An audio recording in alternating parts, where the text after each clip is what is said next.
Max, wake up. Wake up already." Lena, who had been unsuccessfully trying to wake her carelessly sleeping husband for several minutes, was beginning to lose her patience. Not only did he come in late yesterday and was decently tipsy, but he also doesn't wake up today. It's good that Alyosha is with his grandmother and it's her day off. And the news she was about to deliver was overwhelming and required immediate disclosure. It was necessary to urgently decide what to do next, and then such a snore. "Maxime, will you finally wake up or not?" The remnants of a good morning mood were quickly disappearing, and Lena went to drastic measures. After stopping shaking Maxim by the shoulder, to which he did not react at all, Lena simply pressed her fingers over her husband's nose, smiling at something in his sleep, hoping that this would help wake up the new Oblomov. Not at all. Max just opened his mouth slightly and continued to snore calmly, as if nothing was happening. This was where she was surprised at first, and then she panicked a little. It had never happened that Max slept so serenely and for so long, usually getting up without an alarm clock according to some internal clock, even on weekends. And here, maybe something happened to him. What if I had a stroke after yesterday? Or did you take sleeping pills? A slight panic forced the investigator to hide somewhere behind his back, and here, on the edge of the bed, an extremely agitated woman was already sitting, who was not indifferent to the man who was silently snuffling and not responding to all her efforts. She gently moved Maxime's hand once more, then tried to lift her eyelid and see the pupil's reaction to the light. Lena knew that with head problems, the pupils can be of different sizes, and with an overdose of sleeping pills or drugs, the pupils will be very narrow, dotted, and may not react to light. And only then did I notice that this sluggard, unable to stand it, was smiling maliciously, and not even in a dream. The investigator immediately returned to his seat. There was no limit to her indignation. "Oh, you!" The harsh words of indignation that were ready to break loose and fall on poor Maxim's head suddenly dried up, and his hand, already raised for a generous slap, dropped, but not at all limply, but consciously. Lena went the other way. Her face instantly became serious, her lips tightened. Her gaze became heavier. She quickly got up and, without saying a word, without even turning around, left the room. Maxim, who of course had not slept for a long time, immediately opened his eyes. Well, here it is. Offended. He was only trying to make a joke. So, what should I do now? One thing is clear. Go put up. After giving his wife a couple of minutes to cool down, Maxim easily jumped out of bed and, as he was almost naked, followed her into the kitchen. Lena stood at the stove with a towel on her shoulder and made sure that the coffee she was making did not run away. As true coffee lovers, they always started the morning with a cup of coffee, especially on weekends, when you could take your time and stretch out your favorite ritual for as long as you wanted. The froth in the jazz wake was already starting to rise when Maxime appeared in the kitchen with such a guilty and contrite look that Lena could hardly resist laughing. The downturned corners of his mouth, sad wrinkles on his forehead, and a confused look like a guilty puppy spoke for themselves. He realized that he was to blame, and that was enough for her. It was simply impossible to sulk at this blockhead for a long time. It's clear that he just wanted to make a joke. She was about to invite him to the table when her gaze took in Max's entire figure. "Max!" she said almost in horror, so much so that his eyes instantly widened. "What's wrong again? Are you completely crazy?" Lena paused, hoping that he would understand. No, he doesn't understand. He just blinks his eyes helplessly, and the look of guilt becomes puzzled. "What the hell are you doing in your underwear in the kitchen? Quite already? Go to the bathroom quickly, or you won't get any coffee. Fuuh. It's nonsense. I was even scared. Ah, the main forgiveness has been received. Hooray!"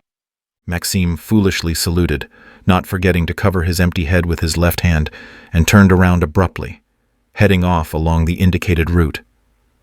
And then he was overtaken by the ominous hissing of escaped coffee, his wife's scream, and finally, the bitter, sour smell of burnt coffee foam. All. It's better to get out of the kitchen quickly. It's clear that he's going to be extreme now. Maxime hurried, jerked, bumped the toes of his left foot into the door jamb, and jumped on one leg in pain. His scream was even louder than Lena's. "What a morning!" The late breakfast dragged on. Maxim, watching Lena surreptitiously, could have sworn that Lena was bursting with the desire to tell him something very important, but she pauses, kind of sulking at him. Finally, she decided. "Maxim, on the third mountain in Krasnoyarsk, the board is gone." And she looked at Max with undisguised triumph.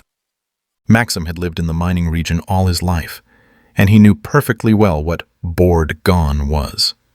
For various reasons, the previously seemingly monolithic wall of the quarry where the stripping works are being carried out begins to slide down at some point, and dozens, or even hundreds of thousands of tons of rock instantly collapse down, destroying and covering everything that stands in the way of the falling colossus.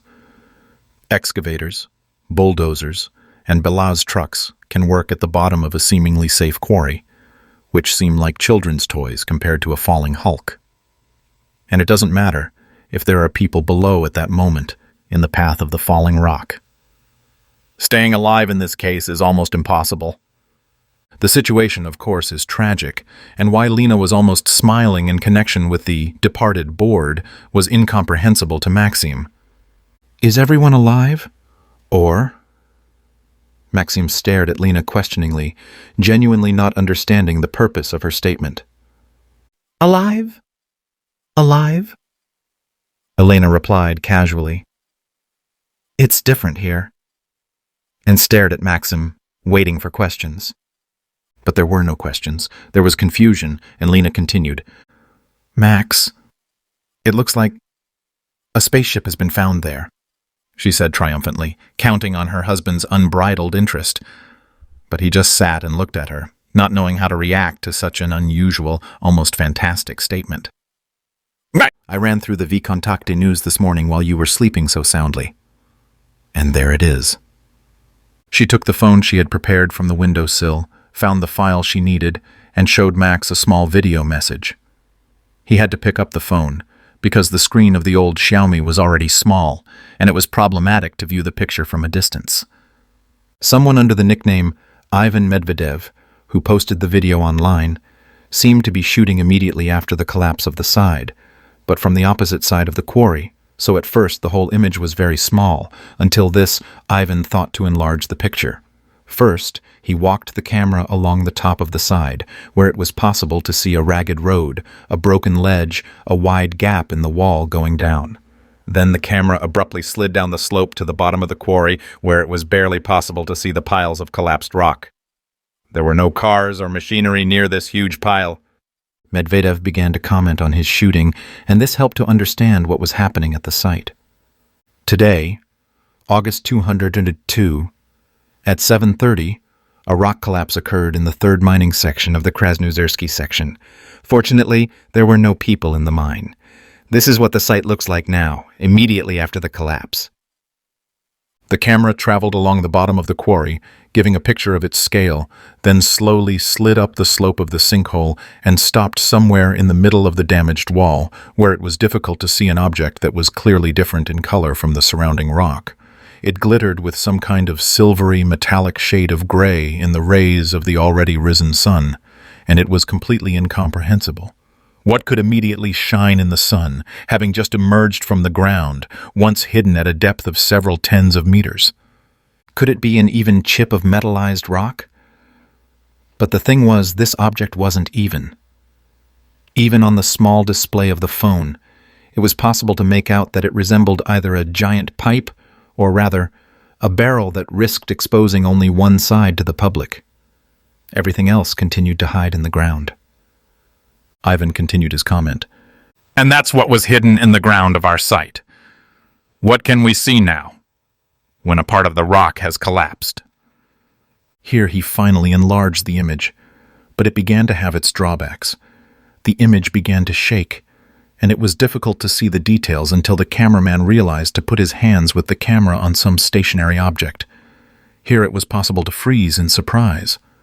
When approaching the object, it was easy to recognize the side of some kind of apparatus with round portholes that ran smoothly along the length of the visible part of the unit. How much of it was still hidden in the ground was anyone's guess.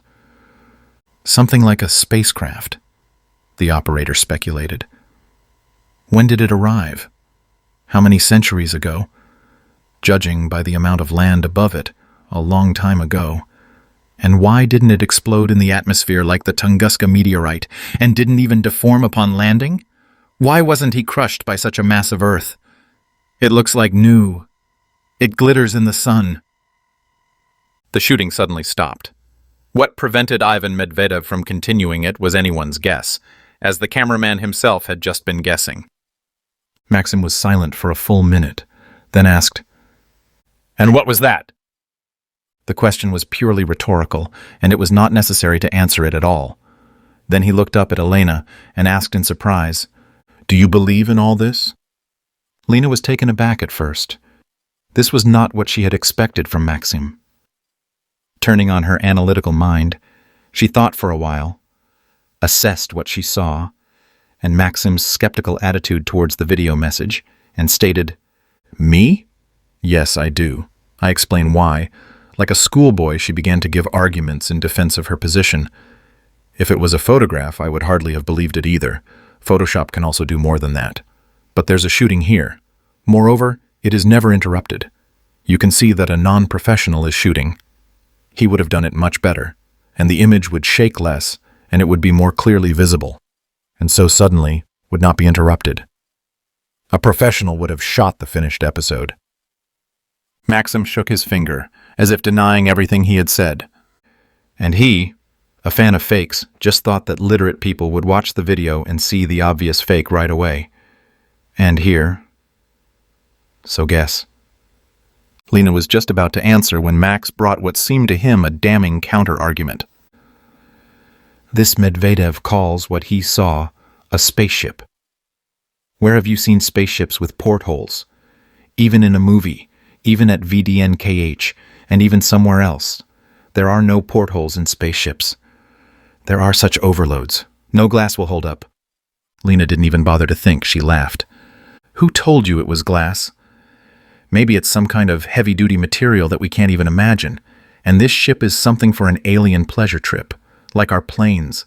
Only for us, 1,000 kilometers is already a distance, but for them, with their alien technologies, 100 light-years is like for us from Vladek to Moscow, one tooth away. Do we have portholes on airplanes? Why can't their pleasure craft have windows? Maybe they like to look at the stars in flight. Maybe they think it's easier, or something else. Maybe they compose their own cosmic music. Max did not argue, but presented the case in a completely different way. Len, if this is true, then today this third mountain will be closed, everything will be cordoned off, roads will be blocked, encrypted, all these videos will be removed, and the author of Medvedev will be shocked, and the phone will be taken away. Well, or the record will be erased. And he added pointedly, the FSB. This time Lena thought about it, but after a minute she offered something completely unexpected for Max. You know, I think I'll agree with you here. Discovering an alien ship is a world-class event. What's so super global? And in every country, this will be kept secret for the time being until they study everything related to the 8-row find. What if there are some new technologies that will provide a breakthrough in industry, or superweapons, or the elixir of immortality? It's not for nothing that Americans keep everything that seems to be connected with UFOs in the strictest secrecy. They have almost an entire underground storage city somewhere in the desert, where they even keep the bodies of aliens found in the refrigerator. It was shown once like this. After some general meaningless phrases, Lena finally got down to business. Let's decide this with you. If it really disappears from the network tomorrow, we will assume that the video is true, and then you will help me unconditionally. And you're going to the third mountain with me, in case I need your protection. If this is all a prank and nothing changes, I'll forget about it, and I won't bother you anymore. Agree? I didn't understand what to help you with, Max clarified, hardly knowing how to treat his wife's proposal. How about what? Lena was surprised. Have you forgotten everything? We've been wanting to go to the third mountain for a long time, even after the mist in Krasnozersk, to sort everything out. And with these glowing corpses, the mist over the village, the abnormal weather without wind, the black spot. After all, the whole reason was in him, in his career. Now we have this reason in front of us. And Lena pointed to the phone where they had just watched a video about the collapse in the spaceship. I have no doubt that all our anomalies are connected with this ship. I think it's time to go back, Maxim, to the root cause. She meaningfully tapped her finger on the phone screen, then somehow flashed a smile. And then something got boring, don't you think? And she laughed. She already had no doubt that everything would be like this, and a spaceship under a layer of Earth is not a joke at all. Already in the evening, and not tomorrow at all the details about the incident at Krasnozersky magically disappeared from the network. No matter how hard Lena tried to find out at least something about the collapse of the rock in the section, about the alien ship, nothing worked. Attempts to change the questions asked about the incident in the search engine from specific to very remote also did not give anything. All the information about this in all messengers has disappeared in the most incredible way. It was good that, assuming such a development, she transferred the Medvedev file from her phone to her computer, where it could be viewed repeatedly and with varying degrees of magnification, sharpness, and contrast. She had such programs on her computer. Even Ivan Medvedev, the one who posted the obviously deleted video clip, could hardly be found in Odnoklasniki. There were many Ivan Medvedevs, but the one was still found. He actually worked at the Krasnozersk mine as a belazist. His numerous photos in Odnoklasniki against the background of a huge yellow belaz, where he did not even reach the middle of the wheel, caused a cheerful smile. He led a fairly active lifestyle, engaged in fishing, mountain skiing, and traveled a lot, and often in his Hyundai Creta car. I have visited Gornaya Shoria, Gorny Altai, Kuznetsk-Alatau, Tomskaya Pizanitsa, and many other places. His entire journey was easy to follow from the photos posted online. It seems that the story of the alien ship, according to Max's reasoning, is not fake at all, but the pure truth, and he had no choice but to support his restless wife in everything related to the mystery of the third mountain, as they had agreed. Max, we're going to Krasnozersk tomorrow. It's good that tomorrow is Sunday, and Alyosha will sit with his grandmother and he doesn't have to go to work. Let's try to get to this area with a ship. Len, we don't even know how to get to this section, let alone to the third mountain. And security is everywhere now. This is not the 90s. Max, don't be a bore. What do you need the internet for? Play with toys? You can find any information here, and the plan of the section with the plots, and where the coal warehouses are, and where the barriers are guarded. If you want, we can examine this section from space, even now. Max wanted to, but even here they received another confirmation that the whole story with the alien spaceship in the section was not someone's bad joke, or even a practical joke, but a fait accompli that the special services promptly classified, to say the least. No matter how Lena tried to look at the incision from a bird's-eye view, no matter how she changed Yandex.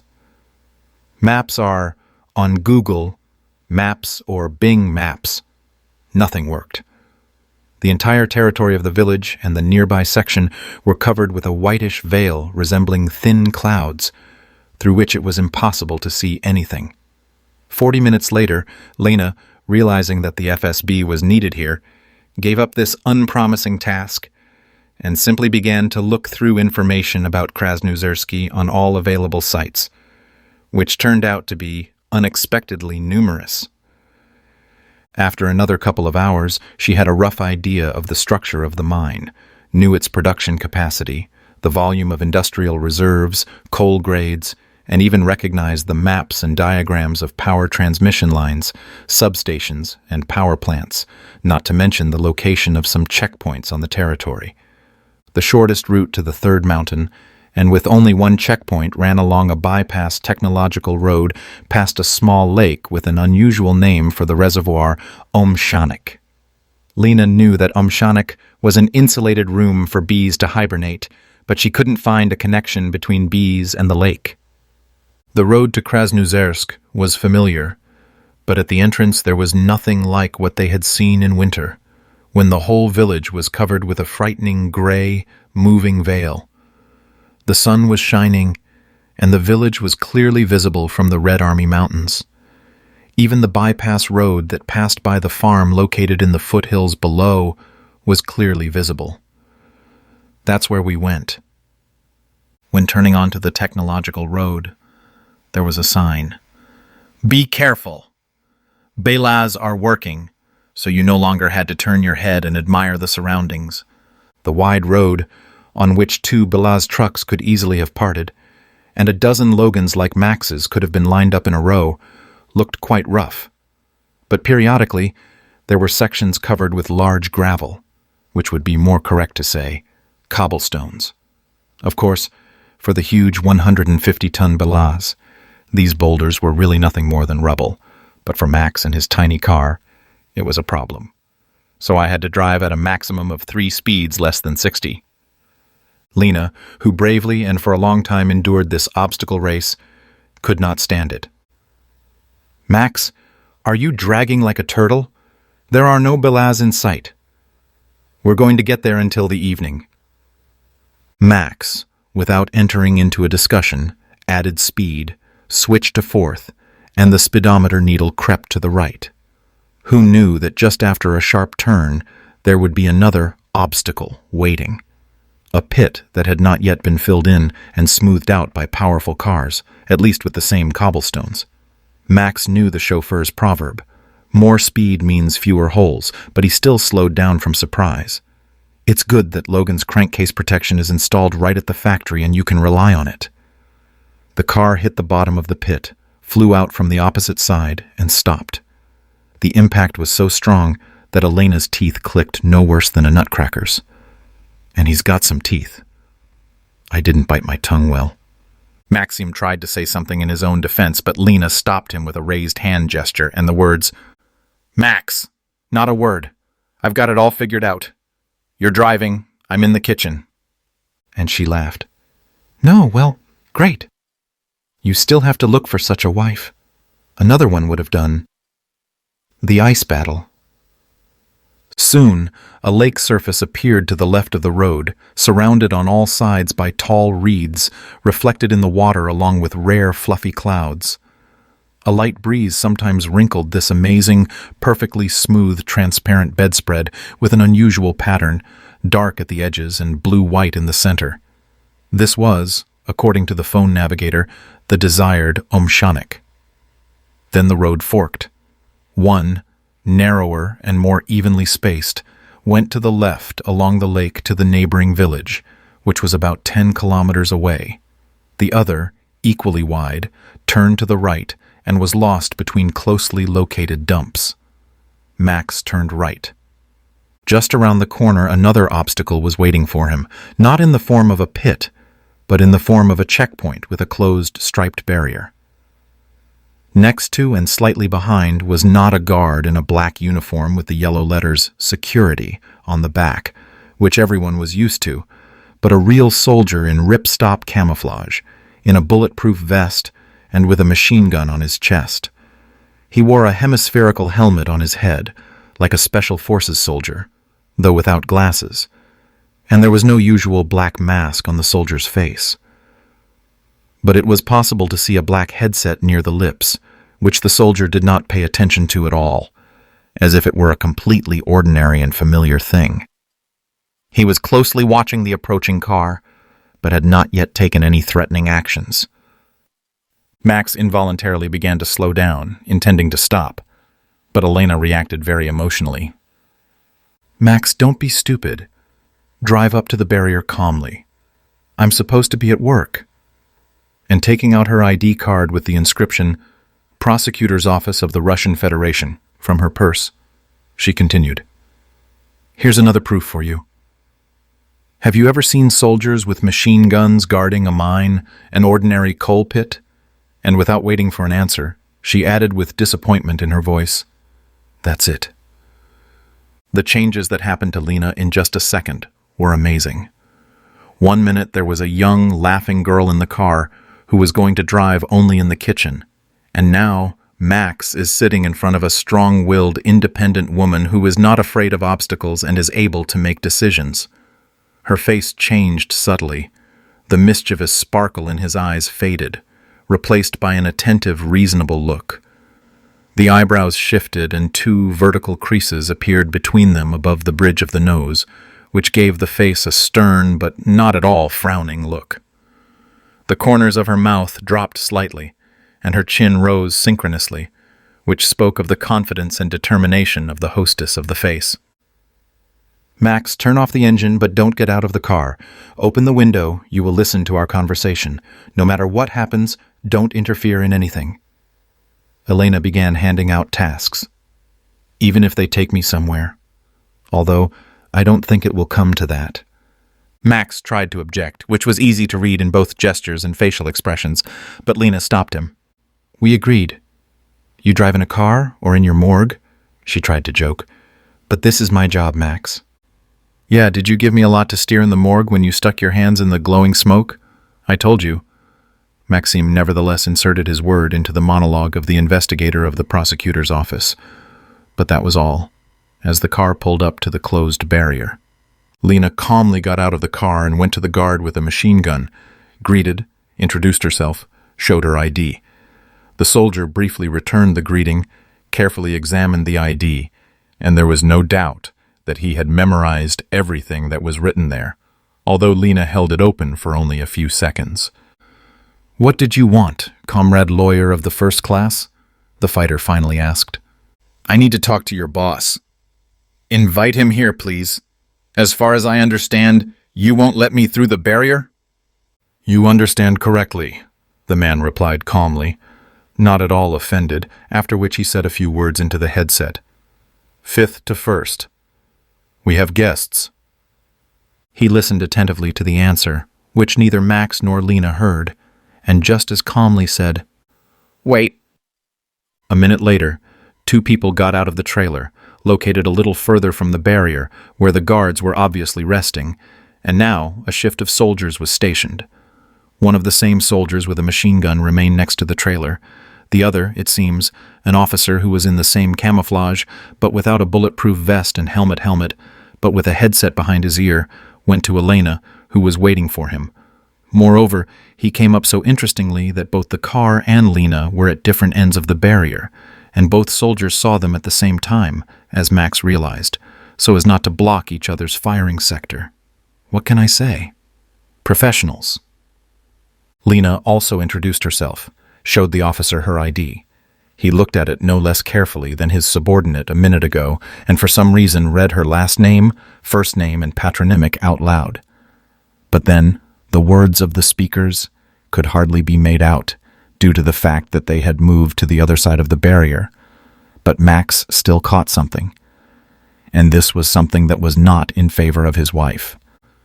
"We are conducting a pre-investigation prosecutor's check on the fact of a rock collapse in the 3rd mining area," Lena began. "I need to get to the site, inspect the site of the collapse, and talk to someone from the staff. It is necessary to find out what is the cause of the collapse, whether there is any negligence on the part of the management. It's a pure coincidence that no one was injured." The officer listened to Lena in silence, with a kind of boring, condescending smile on his face, and when she paused, he immediately tried to put her in her place. "On a day off?" "Elena Yurievna, don't make me laugh. He had an excellent memory. I have never seen an investigator from the prosecutor's office who would conduct investigative activities on a day off in cases that are not worth a damn. It's not like it's murder. Or are you from the environmental prosecutor's office?" But it wasn't easy to embarrass Elena. It's just that an opportunity turned up today. I don't know how your department deals with transport, but it's far from easy to get a car from us on a working day, and then casually let loose a test balloon. By the way, which department do you represent? It's kind of awkward. I introduced myself to you. It's better for you not to know, Elena Yurievna, the officer said sententiously. Yes, and the site is completely closed. None of the staff is at the site. So there's nothing we can do to help you here. But Lena made an amazed face and tried to play the simpleton. Completely closed? Why? I've never heard of a site being closed due to a rock collapse. She paused for a second and beat the officer on duty who was trying to say something. What is this? Is there a threat of some kind of man-made disaster? What does this mean for all of us? At the same time, her face looked so hilariously scared that Maxime couldn't stand it in the car and began to smile. But at that time, the officer seemed to be listening attentively to what the invisible interlocutor was saying to him over the adaptive automatic communication of the speaker. Then he put all the dots on the I.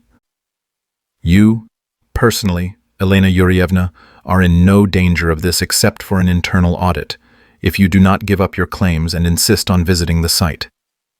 I think that your management, and especially Vasily Stepanovich, will be interested to know what his employees do on weekends. Lena was scared at first. How did he know her immediate superior? Then she realized. It was not for nothing that he loudly read her data, which invisible officer friends managed to break through surprisingly quickly and found out everything possible about her. Even the name of the boss. A serious office. She painfully tried to find a way out of the prepared trap, but the soldier himself helped her. Besides, I know for sure that this case was handed over to us, the Third Service, and the prosecutor's office, especially the city prosecutor's office, has nothing to do with it.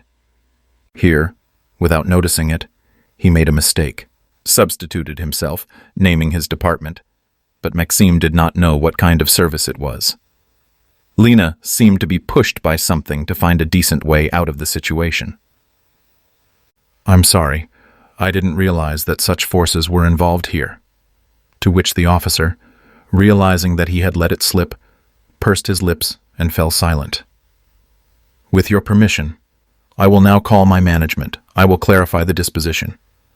After that, she moved a little to the side and really started talking on the phone. But Maxim couldn't hear who or what.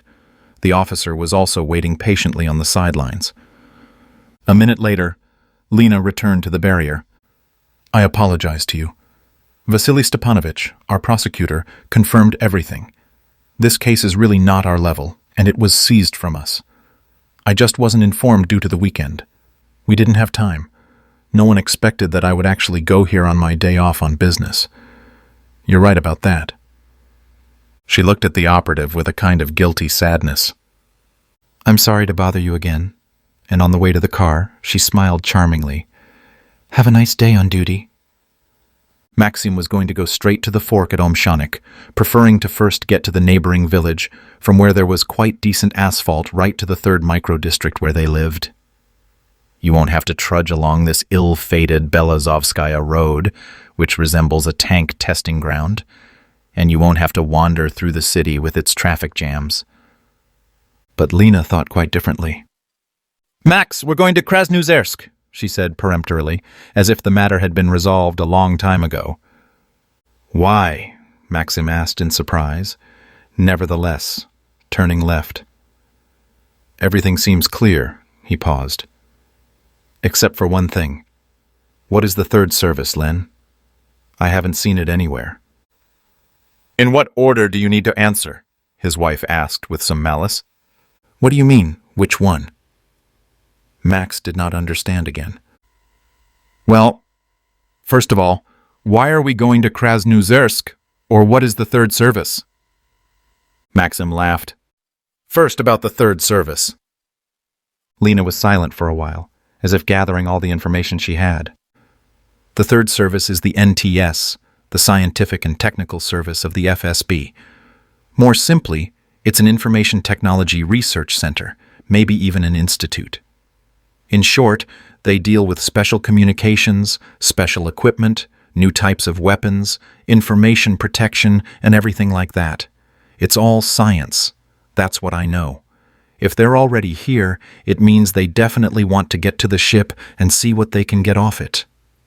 Maxim, figuratively speaking, scratched his head. Listen, but how can a spaceship be connected with our glowing corpses? Or with my protection measure? For the life of me, I don't understand. And immediately started up. What if we try out a measure of protection on the soldiers? Send them all to the toilet and then to the police station? Or come up with something else? Lena smiled, but somehow thoughtfully. No, Max, it's still early. Well, when we get to the ship, what's next? He's almost completely underground. Are we going to dig it up with our hands? 2 centuries? Or 3? She shook her head sadly. We'll enter it when the FSB digs it up, she said firmly. Then we will think about how he is connected with our problems. I hope you don't doubt that I'm bound. And she stared accusingly at Maxim, seeming to suspect him of cowardice. Max hunched his shoulders and said nothing. He no longer doubted anything, and he knew clearly that if his wife took up the case, she would definitely unravel it, no matter how mysterious and unusual it was. He should know. And why go to Krasnozersk now? He clarified after a minute. Didn't you plan to go there? We're going to visit Ivan Medvedev, Lena said, almost laughing again. She saw her husband's puzzled look. Max, you're being a bit dumb today. Medvedev, this is the one who posted the video of the ship online. Maybe he'll tell you something else. Maxim thought about it again, but after a long pause, he still asked, Lena, of course, I understand that you are an investigator and it's your job to solve riddles, but I'm not an investigator. How are you going to look for him if you only know his first and last name, and you've seen his picture online a couple of times? Lena smiled again and looked at Max affectionately. Don't be offended. I screwed you up today, but believe me, it's worth it, she added confidently. And we will find Ivan Medvedev. How? Maxim almost shouted, then decided to make a joke. Oh, let's stand with an inscription in the center near the store. Where is Ivan Medvedev? Belazist. Maybe someone will respond. Tell me where to look for him. Max, don't get all worked up. You'll see for yourself now. Turn towards the hospital. Max turned towards the familiar 3-story building with increasing surprise. Lena relented and opened her cards. Do you think that I really called at work from the barrier? She even laughed. No. I had to calm down the officer on duty. Otherwise, God forbid, Viktor Stepanich would really have called. I called Natasha. Do you remember the nurse from therapy? I gave Maxim time to remember and think about everything. Fortunately, she's on duty today. They have a computer program at the hospital called the Arena. There's a database for all the residents of the village with all the data, even with addresses and phone numbers. Yes, in general, everyone who has consulted a doctor at least once. By the way, you're there too.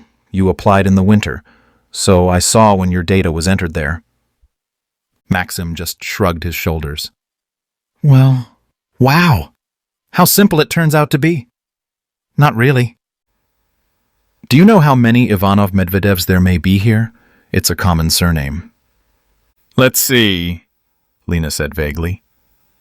Maxim never found out how Elena persuaded the nurse to open the notorious Arena, but he assumed that the prosecutor's certificate had played a role again. Oh, Lenka, I'll get caught someday. Although, on the other hand, she's not doing anything wrong. Quite the opposite. There were about 20 Medvedevs on the list, as Max had expected, but there were only 3 Ivanovs. There was only one perfect match, both in age and place of work. There was also an address and a phone number. Lena wrote down his data in the same notebook where she kept notes on the glowing dead. She had no doubt that all these events were connected. As it is, all the necessary information is in one place. She entered Medvedev's phone number in her own, but did not call in front of Natasha.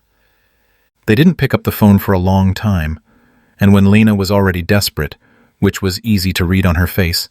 They answered anyway. Lena first clarified whether this Ivan Medvedev worked at the third mountain, and when she received an affirmative answer, she introduced herself and even asked for an immediate meeting where she promised to tell everything. Ivan agreed. The guys picked up Vanya Medvedev near the small lemon store hidden in the depths of a 5-story block. He introduced himself as Ivan Alexeyevich. Medvedev was not much older than both Maxim and Lena, but he was already a little bald, which, however, did not spoil him at all.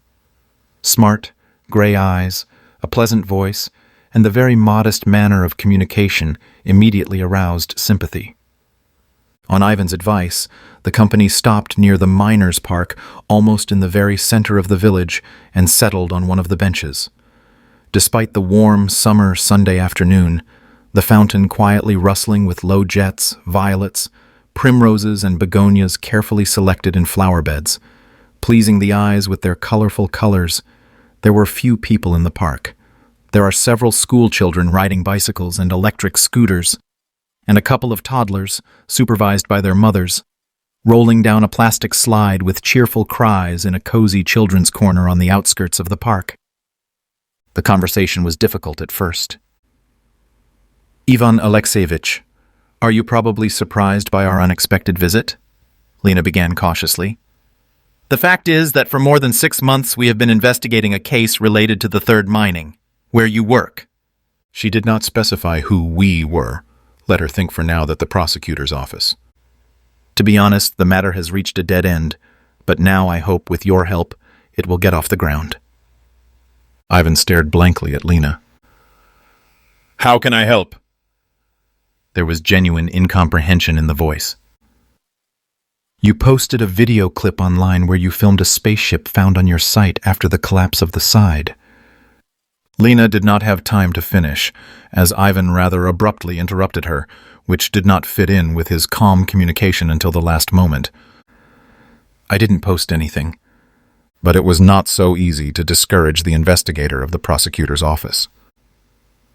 "Ivan Alexeyevich, I understand that your non-disclosure agreement imposes certain obligations on you, but believe me, this is not the case. It can be very serious. We are not spies or terrorists, believe me. We tried to get into your precinct today, but the FSB wouldn't let us in either. And they don't want to listen to anything." Lena decided to cheat, and suddenly turned the conversation in a completely different direction.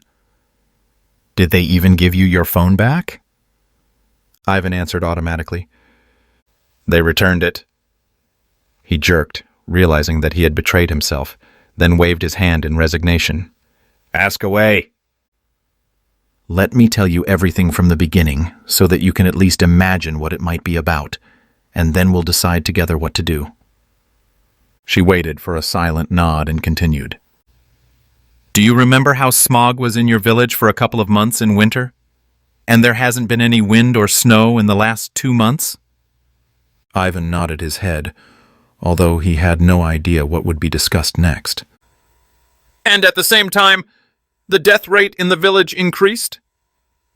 Medvedev looked blankly at Lena, then at Maxim, but he still did not grasp the essence. "So that's it. Maxim is my husband."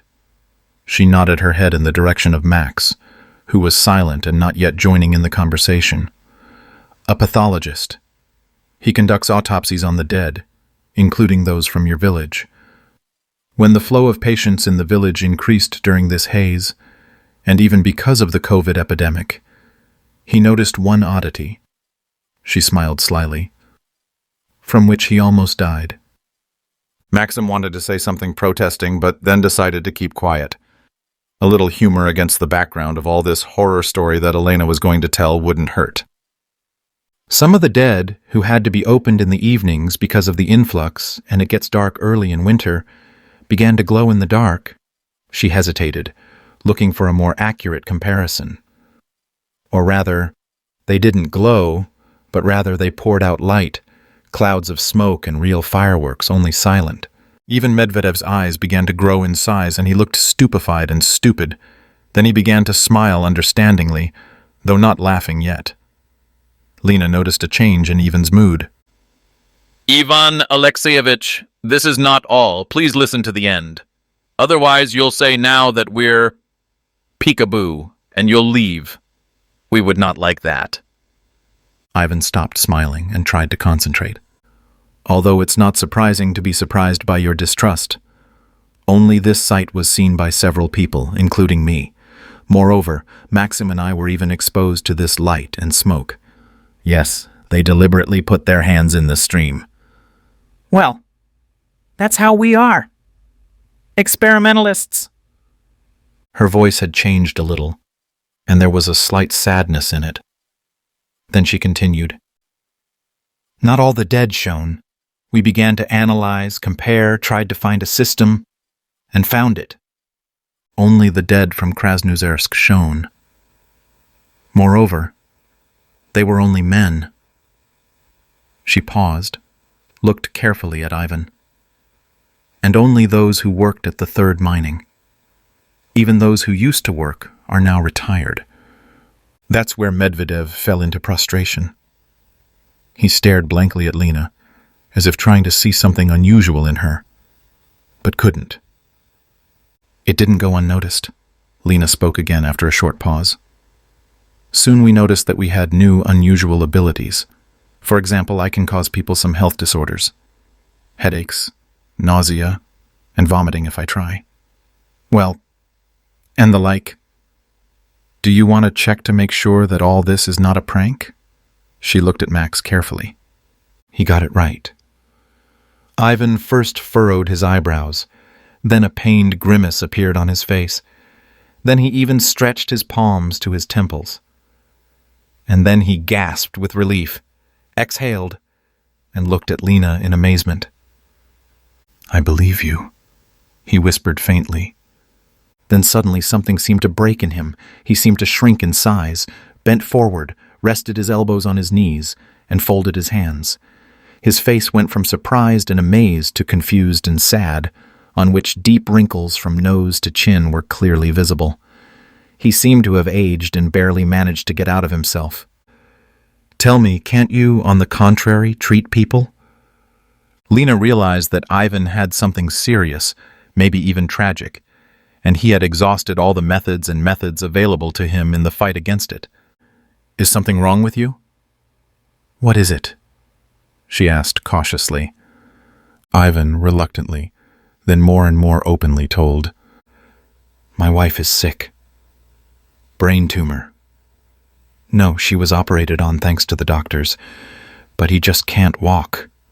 Lower paraplegia. My legs don't move and I don't feel anything.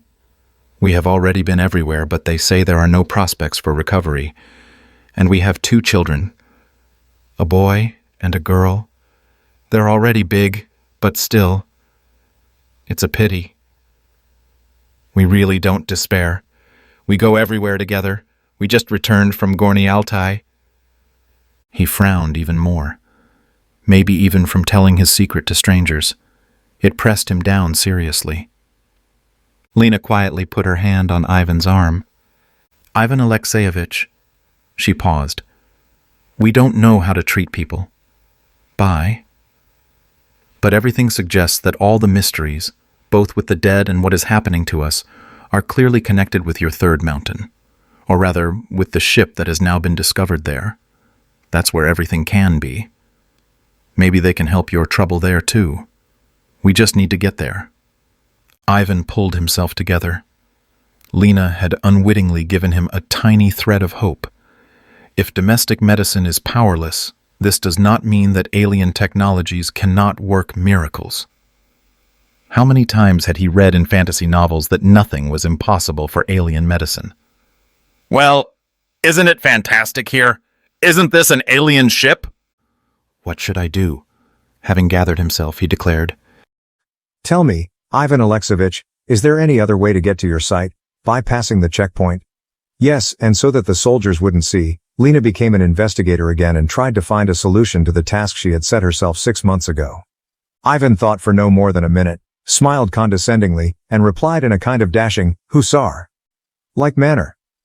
Then he looked appraisingly at the unexpected guest's clothes, Lena's light blouse, and Max's car, and added, You need to change. I mean, Something low-key. And we'll go in my car. Lena spread her hands helplessly. But we don't have anything with us. Well, there are sneakers with jeans. The most important thing. And the rest. Ivan waved his hand nonchalantly, as if to declare, never mind.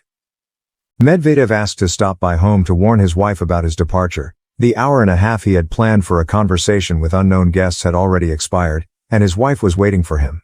Ivan did not risk upsetting her with a longer delay without warning. Then they drove to the garage where the owner kept his beloved Hyundai. On the outskirts of the village, on the border with one of the sections of the mine, an entire city was built for iron horses, with its own streets, alleys and even squares. Here they were stored, repaired, washed, decorated. In short, they made the life of their faithful friends comfortable and pleasant. The first 3 streets, when the construction of this capital city was just beginning. The owners of garages under construction tried to comply with the standards required by architecture. The area was no more than 6 by 4, the height was 2.5, the gate width was 240. But then, when the dashing 90s came, and architecture was no longer up to observing the rule of law in construction, they began to build who knows what. Someone combined 2 garages into one, blocking the wide spans with scarce mine 30 rails, which were surprisingly easy to get at that time due to the mines being completely closed. Someone increased the height of their penthouse by 1.5 times, adjusting it to the height of their iron cargo horse. Someone opened a repair shop in the built-up box, someone a car wash, and someone just lived there. Yes, indeed, Ivan said that in front of his garage, in exactly the same one, an unassuming peasant has been living for the 2nd year, who has a TV, a refrigerator and even a microwave in the garage. Moreover, this guy is not an alcoholic, not a homeless man, but an ordinary calm pensioner. Something went wrong in the family, so he shows his character. There's another one like it somewhere on the next street. So he has a whole library in the garage, gives the neighbors books to read. There is even an unspoken competition among the hermits to see who can better equip their home. Vanya Medvedev's garage was standard, 6 by 4, without any bells and whistles. Concrete floor, cellar, LED lights, small workbench at the entrance. There was no stove. But the entire back wall was occupied by shelves covered with canvas curtains, heavy but durable. When Ivan kicked out his Hyundai, he began rummaging through the things on these shelves and, in his opinion, threw the necessary equipment for the upcoming voyage into the trunk. Among other things, there was a decent piece of camouflage netting that looked like a withered but still green reed, a coil of rope of indeterminate color, resembling a climbing rope, but slightly thicker, powerful binoculars in a case and 2 camouflage jackets, not new, but clean and well-groomed. Max realized that this was for him and Lena.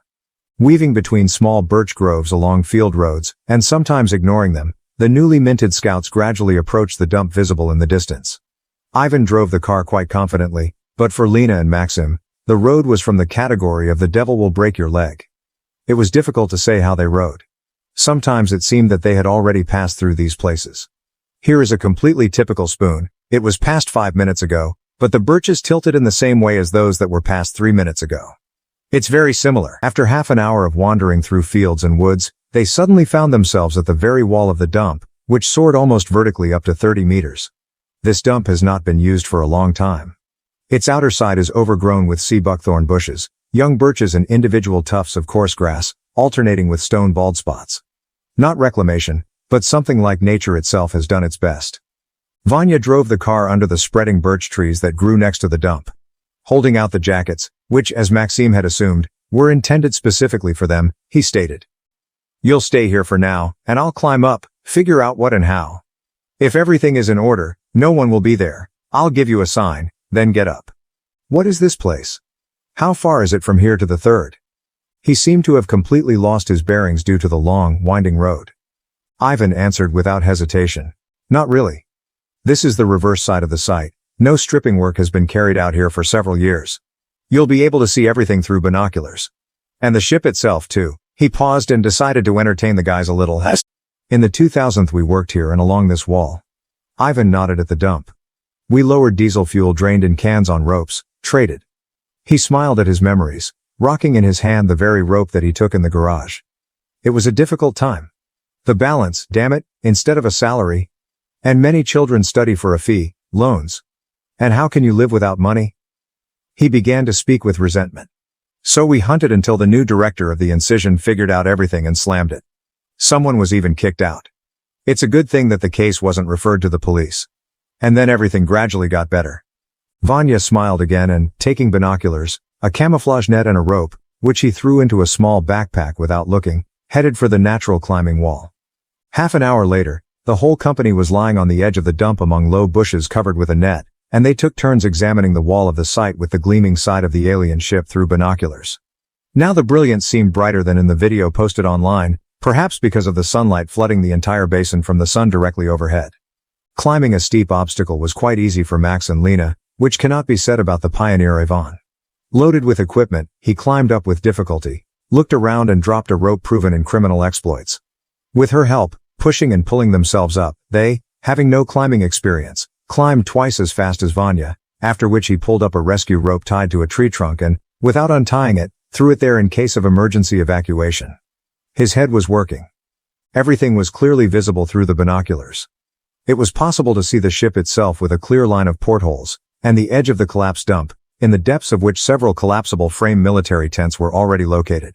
If Maxim and Ivan looked at the ship more, exchanging meaningless questions without answers, Lena studied the military camp more. It's only been a day, or maybe a little more, and the third service is already here, and it seems to have settled in for a long time. The layer of earth above the ship is definitely more than 20 meters. Its length and width are unknown. To dig out in order to get full information and the opportunity to get inside, it is necessary even wider than the ship itself. It is unlikely that they will dump the rock down the dump. The site is a working site, one of the most productive in the section. It means that she will be taken out, as before. This is the time.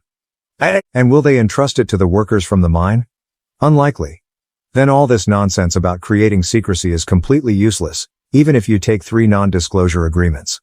Most likely, they will bring military construction workers. It's time again. And the equipment? Razrazovskaya or own. How will the incision give the equipment to no one knows who? Although the military, especially such ones, will have levers of influence. They can also give it away, for rent. But while they're sorting it out, it's time again. It is difficult to even guess how much it will take to excavate and get a ship of unknown size at your disposal.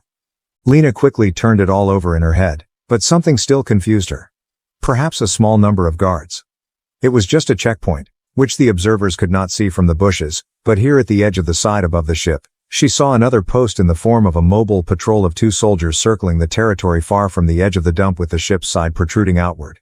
It cannot be that the NTS has not used technical means to protect such an important facility. That's their thing. Maybe it just hasn't been long.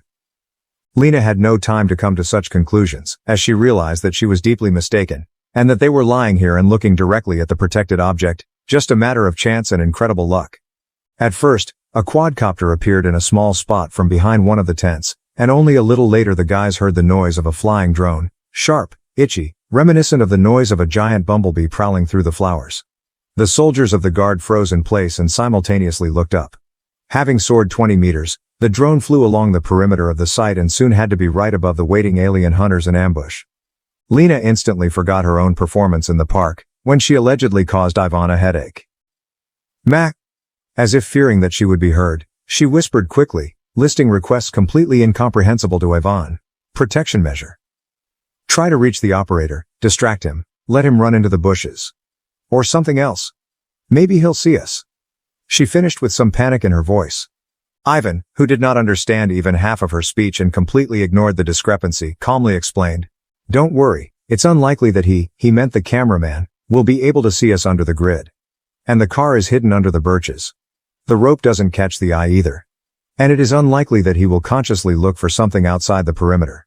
There didn't seem to be any reason. And his perimeter seems to be just the edge of the plot. So, it's okay for now. Lena, who had already managed to pull herself together by that moment, was surprised to think of her partner's foresight. How could he have known that he would need a camouflage net? He left a rope for insurance, and in general. And then she was glad how lucky they were to have Ivan Alexeyevich with them. While Ivan calmed Lena, Maxim tried to focus on the task set by his wife. Of course, the distance to the tents, where the drone operator was most likely, was considerable, and Maxim did not see the owner of the drone. Nevertheless, he frantically tried to send an invisible potential enemy over the fence, as once happened to the traffic police inspector. It was impossible to assess whether it was a success or not. The quadcopter calmly flew almost over them and just as calmly departed. There was no movement or commotion near the tents. A few minutes later, The guys saw that the flying scout had calmly landed behind one of the tents and the nasty buzzing immediately subsided. It was time to sneak out of the ambush and escape unnoticed, but Lena decided to test Max's capabilities once again. Max, try to work with some of the soldiers you see. You still need to know what to expect in case of something. Max tried, but his efforts proved fruitless. None of the soldiers, who had just converged at the edge of the side, reacted in any way to Maxim's attempts to send them over the fence. Probably, the distance to them was too great and all attempts to check the measure of protection ended in nothing. Lena and Max went down, holding onto the rope, and got to the car pretty quickly. Ivan descended without her help slowly, carefully, choosing a place to put his foot so as not to slip and roll, which was quite likely. Like a rabbit, it was easier for him to climb a mountain than to descend. Somewhere in the middle of the slope, he paused, took out binoculars and began to look at something in the direction from where they had come, but after a couple of seconds he literally slid down. "We have visitors," he shouted as he ran. "It looks like soldiers. We're leaving." Why he decided that was unclear, but there was no time to speculate. The guys, having gathered themselves as much as possible, jumped into the salon. Ivan threw his backpack into the trunk, took something out of the glove compartment at the last moment and disappeared behind the car again for a moment. The Hyundai took off and dusted down the road, picking up speed. But the military jeep that appeared in the distance was in no way inferior to him and, howling with effort, even caught up with him. The distance between the cars was gradually decreasing. "Max," Lena said evenly and at the same time sternly, "we can't let Ivan Alexeyevich show up. A protective measure is needed." Ivan got goosebumps from that voice. He heard for the second time about unknown measures that he couldn't think of an explanation for, and Lena was already addressing him from the back seat. "Slow down, just not very abruptly, imperceptibly, let them think that they caught up with us themselves," and reassuringly added it. "Everything will be fine. If they catch up with us, they'll see the license plate, and everything will be in vain," Maxime suggested questioningly and added something completely incomprehensible to Ivan. "Don't kill them." Without really delving into Max's last words, Ivan Alexeyevich spoke up and simply killed Lena with the words. "I covered the room with a medical cap, well, like this. With an elastic band. Chinese. They won't see anything. Checked?" And began to slow down. "That's a partner? He'll also give Lena herself a head start." She was closely monitoring the actions of the soldiers in the jeep that was catching up. And there was no doubt that it was them. Through the swirling dust covering everything with a huge brown blanket, she nevertheless saw a soldier with a submachine gun in his hands leaning out of the open window almost to his waist and, it seemed, was seriously going to shoot at their car. In any case, the machine gun in his hands was looking directly at Medvedev's Hyundai. Lena felt uncomfortable, but she still couldn't believe it. How? How did they figure it out? Yes, the investigator underestimated the third service. These are not the people to catch flies and make jokes. And she shouldn't have calmed down when the drone flew over them without stopping. When outwardly everything was calm.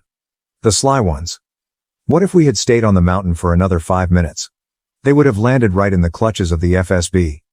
She tried to speak calmly, but her voice was literally ringing. "Max, we have a problem. Come on." Maxim, like the soldier in the jeep, rolled down the window in the door and leaned out almost to his waist. A burst of automatic fire immediately sounded, from which Max instinctively ducked his head into his shoulders, but did not hide. The soldier fired upward. "So far, they're just scaring. What's next?" "Ivan," Max shouted to Medvedev, "slow down." Vanya, realizing that it was impossible to break abruptly, otherwise Max would be hard-pressed against the edge of the door, began to slow down, slowing down. There were already 20 meters between the cars. One could even see how a soldier with a machine gun in his hand smiled and lowered it. They understood who they were dealing with. But Ivan did not understand what happened next, although he saw everything clearly in the side mirror, despite the dust settling. The smiling soldier, who had calmed down, suddenly turned pale. How Ivan saw it, he did not understand, but the soldier turned pale, Ivan was sure of that, dropped the machine gun and leaned out even more, either trying to get the machine gun or... The next second, Ivan saw how the soldier vomited like a real fountain, which was repeated again. And again. The jeep braked sharply and the poor guy, white as a sheet, was shaken so that he almost fell out of the window, then somehow hung powerlessly on his armpits, still trying to hold his head. A driver in camouflage jumped out the door, the same soldier, but without a machine gun, and rushed not at all to a colleague in trouble or to them, according to the pursuers, criminals, but to the bushes covering one side of the road. What for? Hide? Medvedev's mind was in such a mess that he couldn't even imagine how to explain it all. Let's go, Ivan Alexeyevich. We have 10 minutes now. Lena said calmly, as if nothing had happened, as if it wasn't them or almost them who had just been shot at by the guards of other people's secrets who were catching up with them. They didn't have those 10 minutes. And they soon became convinced of this. It was necessary to get out of this ruthlessly dusting field road as quickly as possible. A column of thick dust billowing behind the car chased them everywhere and easily gave away their location. Sometimes it fell off when the road wound between small villages and there was very little dust here. Ivan, who did not take his eyes off the road, squeezed everything possible out of his Hyundai and spoke through his teeth. Nothing. We'll get out on the gravel in about 5 minutes. There's less dust there. And there it's not far to the asphalt. Let's get lost. Maxim was thinking about something else entirely. Len, do you think they can track us via satellite? Well, do you remember the movie Destroy the 30th? A truck burns down, a helicopter smokes nearby, a military jeep goes into the sands. Lena, thinking about something of her own, answered after a short pause. It's unlikely. The soldiers of the various services there have been coordinating this issue for a long time. There are also 2 different offices here, the FSB and the VKS. Does it take the same amount of time, and we'll be on the highway in 10 minutes? Isn't that right, Ivan Alexeyevich? She turned to the driver with hope in her voice. Ivan stared intently into the side mirror, in which he had already seen a lot of interesting things today, and somehow vaguely said, I don't know. I don't know. I'm not sure anymore. It looks like we have visitors again. He declared loudly and stared at the road again, trying to increase the speed of the Hyundai, which was already practically flying off-road. Lena instantly turned around and tried to examine the pursuer through the dusty rear window. Maxim reacted more calmly. He sat up, sighed heavily and reached for the window release button. They were again being chased by the same military jeep, which the driver didn't seem to regret at all. The jeep flew without taking apart the road, cut corners, flew straight through the grass and the distance between the cars gradually decreased. That's a freak, Elena hissed in angry despair. Did he leave the soldiers? Most likely. Who is he? Max asked in disbelief, having not had time to roll down the window in the door. Officer, who else? The wife replied. Do you think they sent 2 soldiers to detain them, and that's it? They're resting on the road right now. And this is their commander, an officer, probably driving. If he doesn't complete the task, he will have problems. So he's trying. Although, to be honest, he's right. The order must be obeyed at all costs. Then she waved her hand wearily. Come on, Max. Maxim did not have time to roll down the window and lean out to apply the protection measure once more, as Ivan somehow instantly ducked, swerved the steering wheel and the car lurched to the side, causing Lena and Maxim to almost hit the walls of the cabin. Following that, the sound of a single shot rang out. He's firing a pistol, Ivan stated. Are we stopping? Yes, the couple said in one voice, after which Max nevertheless opened the window and leaned out. Ivan slowed down and suddenly breathed a sigh of relief. Well, that's it. I've left. He was looking at the side mirror again, as if at a TV screen where an exciting action movie was playing. Lena turned around abruptly and saw, fortunately there was not much dust here, that the jeep was standing on a bend, stuck into a tree, and cheerful streams of white steam were rising from the radiator. Max, are you crazy? She screamed with desperation in her voice. Maxim, who had returned to the salon, looked at her with an uncomprehending look. I didn't do anything. He himself seems to have overdone it. Ivan stopped. The guys got out of the car and stared at the hovering jeep, trying to figure out what was going on there. No one came out of the car. We have to go and see what's there. What if he needs help? Lena said and already took a step towards the wood. Lena, Maxim cautiously resisted her. Remember the drone? Maybe this one's hiding too, waiting for us to come over.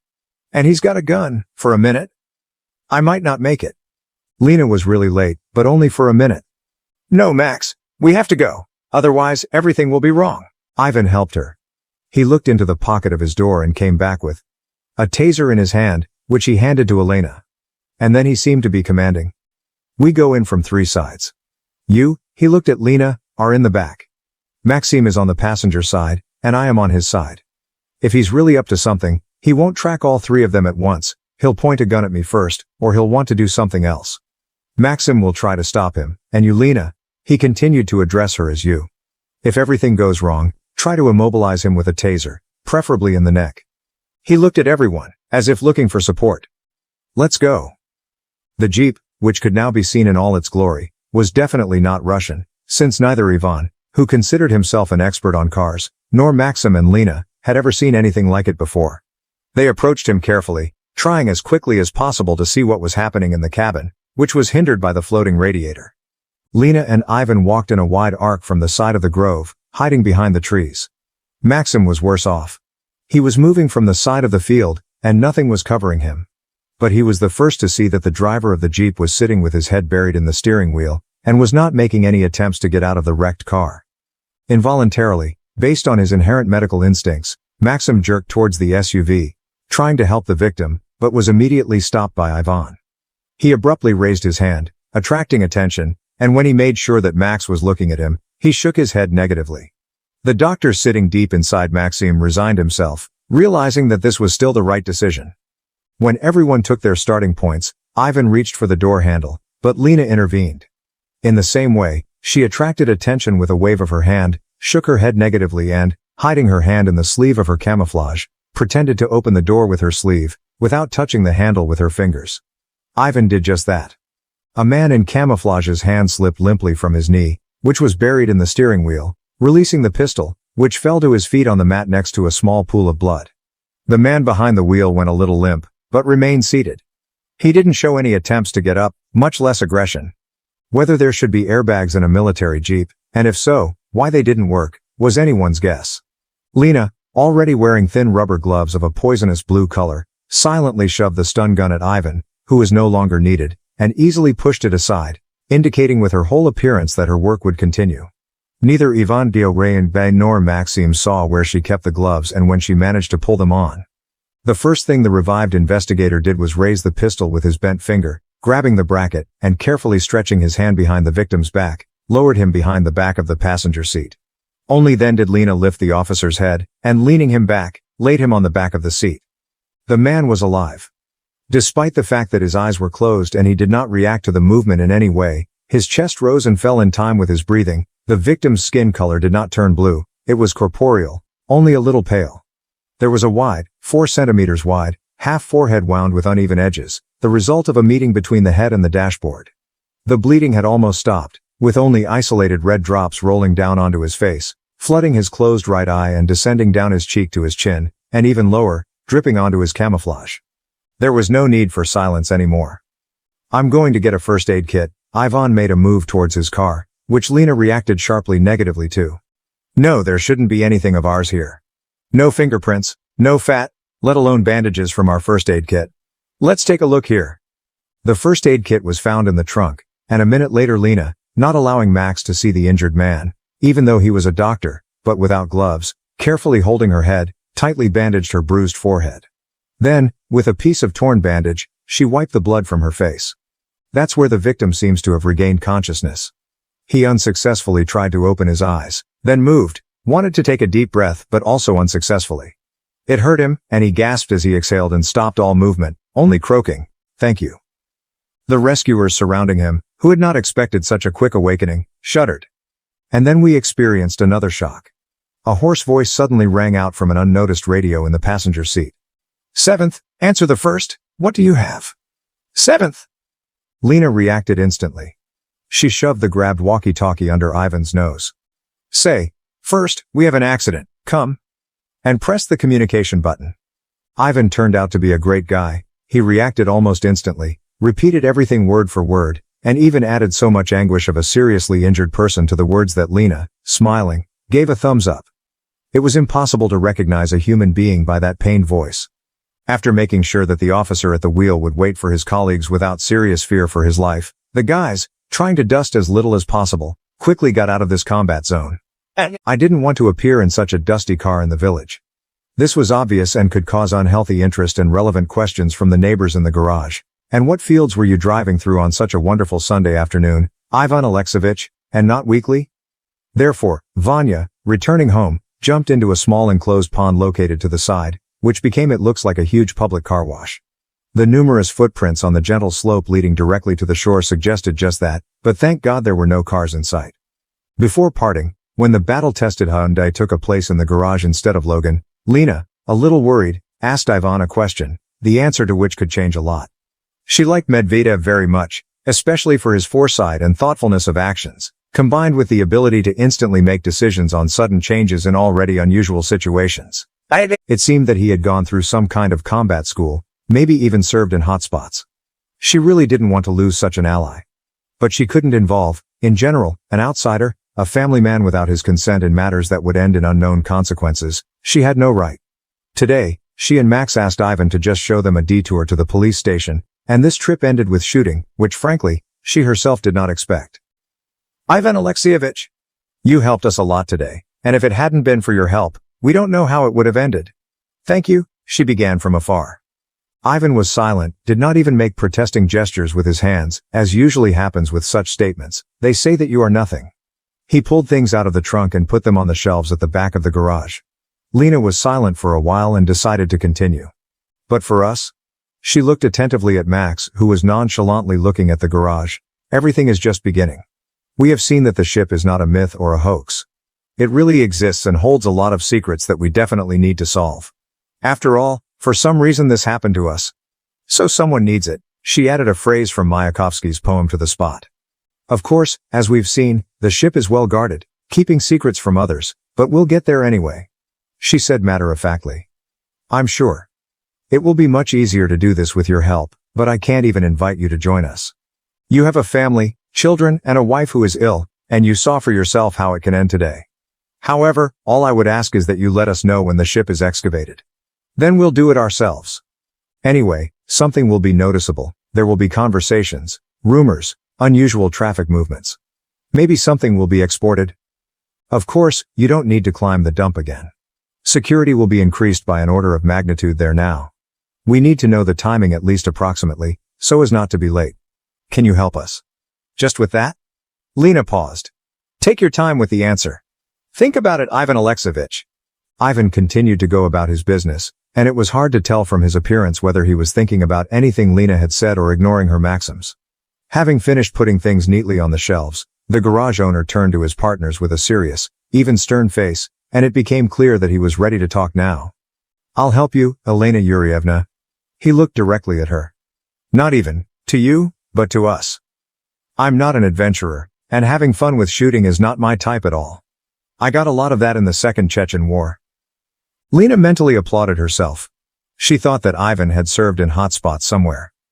I realized that you and Max, he was already calling Maxim in a simple way that spoke of complete trust, are not adventurers. You immediately told me your story, which was hard to believe. I believed it. You have given me hope that my Lena can be cured. And I'm going to fight for that, even if I have to get shot at again. There was no bravado in his voice. He spoke simply like a man who had made an important decision for himself and was not going to back down from it.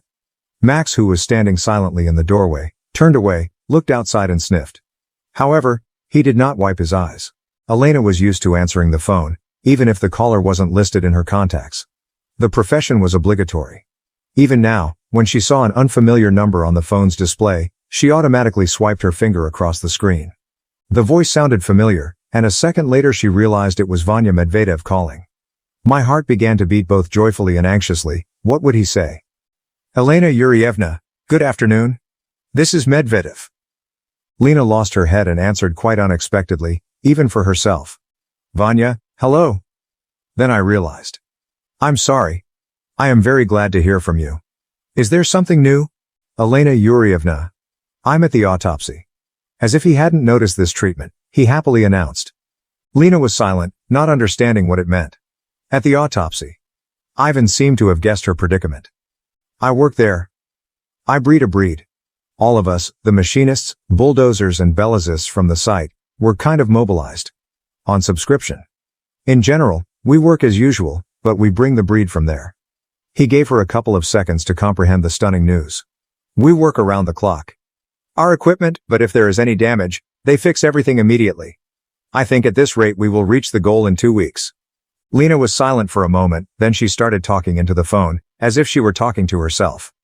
So something didn't work out with them and the military builders. Maybe they didn't want to waste time. And the Stroibadov men are still shots. Then she returned to reality. Ivan Alexeyevich. You did a great job. This is very cool. But I ask you not to take unnecessary risks. Don't pay too much attention. She wondered what to call their common interest, Finally found it as he, to the object. However, she paused again for a second to ask or not to ask, but nevertheless decided, if you can, very carefully, try to find out everything about the guards. Where, how much, after how long they change, how the posts are checked. Well, it's not for me to teach you, a military specialist. I ask you again, only if it works, and very, very carefully. Ivan spoke more calmly. Don't worry, Elena Yurievna. I understand everything and will do what I can. And what I can't do, I'll do. He muttered much more softly. I'll let you know as soon as the work is nearing completion. I'll be calling from someone else's phone again. Don't worry, I'll delete the contact immediately. After a couple more meaningless phrases, they said goodbye. Elena waited impatiently for the next call from Medvedev, and with each passing day her impatience increased. 10 days after the message about Ivan's work at the facility, an unfamiliar number appeared on the phone display again, but Lena already knew that it was him who was calling. I didn't think twice about how I knew, but I was sure and I wasn't mistaken. Elena Yurievna. Good afternoon. It's Medvedev. It's just like last time. Hello, Ivan Alexeyevich. She restrained her emotions. Thanks for calling. Any news? There is. There is news, Elena Yurievna. His voice was almost ringing with joy. You can't tell everything over the phone. We need to meet, talk it over. In a nutshell, the work is almost completed.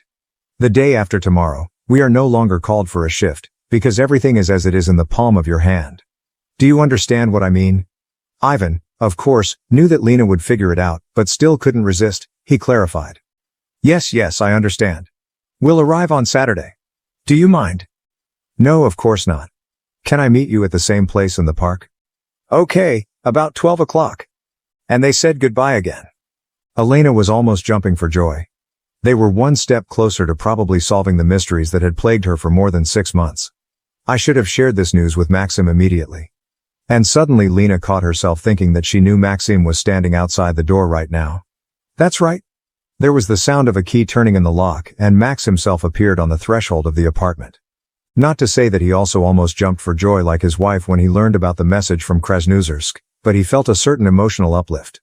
Then he got a little sad, or rather, he wilted. To be honest, if it weren't for his promise to help his wife in everything after losing an argument about a spaceship, he would have preferred to just stay at home, mess with Alyosha, or walk with him and Lena's mom through the evening streets. Instead, you have to use a turnip to climb mountain dumps resembling Elbrus, drive a car through fields where dust obscures the sun and bullets whistle in your ear like mosquitoes in the evening heat. Then I thought about it and decided, it's still better than the glowing dead. Then he didn't know anything and really panicked. If it wasn't for Elena. Now it's his turn. He's her only protector. She has no protection measure. Now there will definitely be a new round of adventures, and God only knows how it will end. But he will try. Lena was thoughtful all evening, and even answered Alyosha's questions late or out of place. But Maxim was fully loaded. He was both an elephant and a steam locomotive, a foreman at a construction site run by his son, a helmsman on a ship commanded by a 4-year-old captain, and many others. When it was time for bedtime, and Alyosha, fed and washed, went to the nursery, Maxim himself was ready to lie down right on the floor. But that was not the case. Max, have you tried to just put a person to sleep? Not to send over the fence. For some reason this phrase stuck with them and was repeated quite often, not to cause seizures or nosebleeds, but just to put them to sleep for a while. Maxim thought about it. He realized that Lena was looking for ways to enter the construction site, where the excavated ship was located without unnecessary loss of life and wanted to use his, Max's, abilities. Well, putting him to sleep was certainly better than anything he'd done before. I haven't tried it, Maxim said thoughtfully. I thought that I could only cause some pathological processes in people. You said so yourself about my anti-medical abilities. But sleep is still a physiological process. Try it on me now, she enthused. Maxim smiled and shook his head negatively, but Lena wasn't used to backing down. After about 5 minutes, he gave up, but he staged his attempt like a magician does his act. He made passes with his hands, whispered some incomprehensible words, made hilarious or stern grimaces, nothing changed. Unless Elena just laughed. Max, let's be serious. Try again. Maxim tried and failed. His wife, who hid a smile, did not fall asleep, although Maxim himself was ready to collapse on the bed at any moment and had no doubt that he would fall asleep immediately. Waving his hand with his wife's gracious consent to experiments on hypersomnia, Maxim went to the bathroom, and Lena plunged into the internet. Splashing around in the bathroom, Max was about to head to the bedroom, but was stopped literally at the door by his wife's very sarcastic voice. "Tell me, dear doctor, is there no other physiological sleep?" Maxim, who had no time to hide, had to answer. "Yes, there are probably some types of pathological sleep, but to be honest, I don't remember." "No, I remember." He pointedly raised his index finger up and told me a great secret. "Sleepwalking. Sleeping is different," he finished modestly. "No, Max, I didn't guess. That's not it at all." Lena shook her finger negatively now. "Have you forgotten about narcolepsy, or about a lethargic dream? This is pure pathology." Maxim remembered about the lethargic sleep. Or rather, he remembered now, when his wife, who was surfing the net, refreshed his memory. With a mild form, it's even better. A man sleeps, and you can't wake him up from a cannon, but with a severe one. This is something similar to death. The pupils do not react to light, the body of the person who has fallen asleep is pale and cold, the pulse rate is less than a dozen beats per minute and there is practically no breathing. It happened that such sufferers were buried. Especially earlier, he read. But I couldn't remember what narcolepsy was, for the life of me. I had to go online too. When they compared the two diseases, they decided that lethargy, of course, was better for the realization of their plans, only in a mild form. It was a small matter to check whether Max could put unfriendly and unfriendly guys to sleep. He definitely won't make the good ones sleep, there's no need for that. Max's abilities were tested much faster than Lena could reach the bathroom. She suddenly froze, not even having time to lower her raised hand, and just stood there, as if listening to something. Maxim stared at her in utter bewilderment, but he was in no hurry to clarify anything. He also listened to what was going on around him, but apart from Alyosha's snoring and the refrigerator working in the kitchen, he heard nothing. "Max," Lena asked cautiously, without changing her position, "have Katya and Valera returned yet?" Katya and Valera Petrova, a married couple the same age as Lena and Max, lived in the apartment opposite. The guys had good relations with the neighbors. Sometimes, in case of an emergency, when Grandma was busy, Alyosha stayed with them. A week ago they went to Altai, to the Salt Lake to relax and get medical treatment and maybe finally have a baby. In any case, they sincerely believed in this, preferring all sorts of folk methods of combating this disease to traditional medicine. "They're supposed to be back at the end of the week," Maxime replied, recalling a conversation when a neighbor asked him to keep an eye on the apartment during their absence. "Max," Elena continued in her usual tone, lowering her hand, "we have a problem. Someone is trying to get into their apartment." Taking off her slippers, carefully, on tiptoe, trying not to accidentally catch anything, Lena went to the front door and lifted the curtain of the peephole. Her senses did not let her down again. A man in medical rubber gloves and with a backpack on his back sat down at the door of a neighbor's apartment, who was trying to open the lock with a skeleton key. Lena was well versed in such subtleties by the nature of her profession. Just as carefully, she returned to the room. "Max, there's a burglar in there. He's trying to get into the Petrov apartment. Somehow he knows they're not there." She paused, gathering her thoughts. If only the lights on the landing were turned off, or the eyes in the other doors were sealed. "Some kind of non-scary, or stupid," she said to Maxime, then gave an introduction. "Go to the door, just be careful and try to put him to sleep." "Just be careful," she said again. "If it doesn't work out, step back just as carefully so as not to scare it off. I'll call the band then." Max was far from even a novice operative, so by the time he got to the door, he almost ruined the whole thing. Either he rested his forehead against the door, trying to look through the peephole, or he touched the door handle. Trying to rest, but the burglar suddenly turned around and stared straight into the peephole, where Maxim was looking from the other side. It seemed like a moment and he would disappear, rush down the stairs, but Max did not give him that moment. The man suddenly went limp, then somehow awkwardly leaned his shoulder against the door, next to which he sat down, and soon he fell onto the concrete floor of the landing, even slightly bumping his head. Maxim watched him for a full minute, but he didn't even move. Looking victorious, Max returned to the room, made an inviting gesture with his hands, which he reinforced with words. "Get it." Delighted, Lena first looked through the peephole. When she was sure that the would-be burglar was lying quietly and not moving, she went out onto the playground. In front of her lay a relatively young man, dressed quite decently, wearing stretched medical gloves, and holding in his hand the simplest lockpick in the form of a hook made of strong steel wire with one end flattened. This left no doubt about the deceased's profession or his intentions. He was breathing calmly and really gave the impression of a sound sleeper, despite the fact that his posture was not entirely comfortable. His bent legs looked unnaturally to one side, and his body and head were turned to the other. Elena tried to rouse the lying villain, Even looked into his eyes, lifting an eyelid, but to no avail. "It's no use," Max stated, standing in the doorway with his arms crossed over his chest, looking like Napoleon. "You can't wake him up right now, even if you shoot a cannon. And no one knows when he will wake up. But when he wakes up, there will be a surprise for him in the cell," he tried to joke. Returning home, Lena strictly ordered Maxime to keep quiet about his involvement in the unfortunate loser's dream. The story she suggested looked like this. They stayed up late and suddenly heard the sound of a body falling on the landing outside the door. They looked out and there was a man lying there, and they came out alive, like he was sleeping and not waking up, and then they saw a skeleton key in his hand. So they called the squad. "We have no idea why he fell. Maybe a stroke." The poor guy was worried. Robbing apartments is a serious matter, strong nerves are needed here. The pressure went up, and, yeah. The eldest of the operatives of the newly arrived squad turned out to be Elena's acquaintance from some past cases, and the version proposed to her was accepted quite adequately. However, the captain called an ambulance to make sure he didn't really have a stroke, which took the soundly sleeping burglar somewhere to his penates. Already falling asleep, Maxim woke up and asked his wife a question that suddenly occurred to him. "Lena, how did you know that someone else was at the neighbor's apartment and wanted to get in there?" She was silent for a while, analyzing the situation, as she almost always did when she didn't know the obvious answer to a question, then answered. "Max, you're going to laugh, but I seem to have a gift, just like you. Only different. The gift of foresight, I would call it that. I saw another picture in the light show.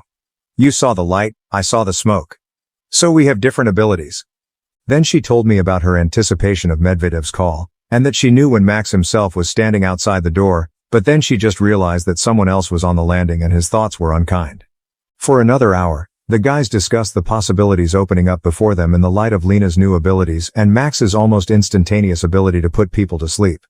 This is much better than the previous protection measures. Although how would you look at it? Would he try to put the driver of the Jeep chasing them to sleep? How would it end? So you still have to think. Hoping that their new abilities would help them finally figure out and solve the mysteries of the alien spaceship that had already been released from captivity, they fell asleep. We decided to go to the third mountain late in the evening, if not at night, leaving Alyosha, as usual, with his grandmother. Of course, it's much easier to deal with any problem in daylight, but on the other hand, there are a lot more people on the site during the day, therefore, there may be more problems. Are they needed? During the meeting in the park, Ivan said that as soon as the excavations began to come to an end and parts of the ship became visible, every morning, including weekends, 10 nerds began to be brought to the site by minibus, who left in the dark. Ivan, of course, did not know where they lived. They were given some kind of 3-axle super truck with a KM-131 van body, not with 12 windows as usual, but with only 4, which stood slightly away from the tents with personnel. Vanya Medvedev understood the types of vehicles, including military ones. Of course, he didn't know what was inside the fancy Kung, but he thought that all the necessary equipment was stored there, and they seemed to be conducting preliminary research there. It was from there that they ran around the ship in the mornings with various devices in their hands, and all but licked the walls of the space dreadnought. They measured, illuminated, irradiated, photographed, tried to take samples of the hull material. In short, they tried not out of fear, but out of conscience. Although, maybe the other way around. At night, only one guard remained at the facility. Of course, there were more posts at the site after the excavation was completed, and more recently, when the stripping work was almost over, a post appeared at the very door. Hatch of the ship, but still there were an order of magnitude fewer people than during the day. By the way, the same single post stood next to the Kung of scientists, protecting either valuable equipment or the results of research by nerds. They didn't take them with them every time. It was already dusk when he worked the last shift at the site, but when the scientist's minibus was still parked next to the Kung lab, Vanya noticed the light inside the ship coming through the portholes. When the minibus with the researchers disappeared, the lights inside the ship went out. It seems that the nerds did not eat their bread in vain, they managed to get on board almost immediately and have already figured out the lighting system. Lena reacted philosophically to this message. Well, the better, we'll have to worry less. For a long time they wondered, even argued, how to get to the third mountain and even get right to the ship. It is clear that Max will have to put a lot of people to sleep for this. Ivan preferred to say turn it off. Lena used a more inert word, neutralize. The question was, did Maxime have the strength? While working at the site, despite Elena's pleas for caution, Medvedev nevertheless tried to track and count the number of guards, and, in his opinion, he succeeded. There could be from 30 to 40 people here at a time, including the guards, the duty shift in the guardhouse, and vacationers. Will Max be able to influence such a huge mass of people? What if his strength runs out after the second or third attempt? Unfortunately, it was possible to verify this only during the penetration, as they called the experiment really dangerous, and at the same time unpredictable in its consequences and results. Ivan proposed to reduce the number of guards by using a diversionary maneuver. For example, you can set a small fire somewhere in the Umshenik area or on Belazovskaya Road, which is still close to the checkpoint, and throw a dozen blanks, of which, as it turned out, he had 2 or even 3 handfuls in his garage. Naturally, the head of the guard will respond appropriately to shots fired near the protected facility, and some of the soldiers will be sent to investigate the situation. So there will be fewer of them. But Elena, with her investigative experience, immediately dismissed his proposal as having no prospects for fulfilling their main task, calmly entering the facility. First, the boss may send not an entire shift, but a couple of soldiers to collect information, who will not find anything unusual, which is likely to alert the soldier. Where are the shots coming from if there is no one around? Something's not right here. Secondly, close shooting, even without signs of an attack on the object, will lead to an alarm the guards can strengthen, which will greatly complicate the task of safely reaching the ship. Thirdly, even if half of the personnel go to the showdown, then returning and finding the sleeping guards, who will still need to be turned off, this anxiety will increase and it will certainly be uncomfortable. Fourthly, these very smart feds, having quickly calculated that the facility is not in danger, can easily dump the problem to the municipalities. Your land, you figure it out. She could have said more and more, but that was enough for Ivan. He admitted that Elena was right. In the end, there was only one option left, to neutralize all the awake soldiers very quietly, gradually, and then all the others in order to avoid undesirable consequences that, according to the law of meanness, would necessarily arise at the most inopportune moment. What to do if suddenly one of the guards does not want to sleep, but wants to ask uncomfortable questions for the saboteurs, arguing with the barrel of a machine gun? Somehow they did not think. The base camp, at Ivan's suggestion, was set up on an Umshenik, depicting a company of fishermen who gathered to spend the night on the lake. We pumped up the boat, swam along the reeds, sat with fishing rods, and in the late afternoon we set up a tent and lit a campfire. It seems like it turned out. When the fire had burned out, and only a thin light gray coating of ashes remained from the coals, scattering even from the slightest breeze, it was decided to go to the unknown. They were still trying to joke. The little traveled, grassy road from the lake was illuminated only by dimly twinkling stars, periodically hiding behind oncoming clouds, but it was possible to walk along it even without a lantern. Ivan assured me that there would be minor problems only here, by the lake, and on the way to the checkpoint, and then everything would be like on the central square in the city before the holiday.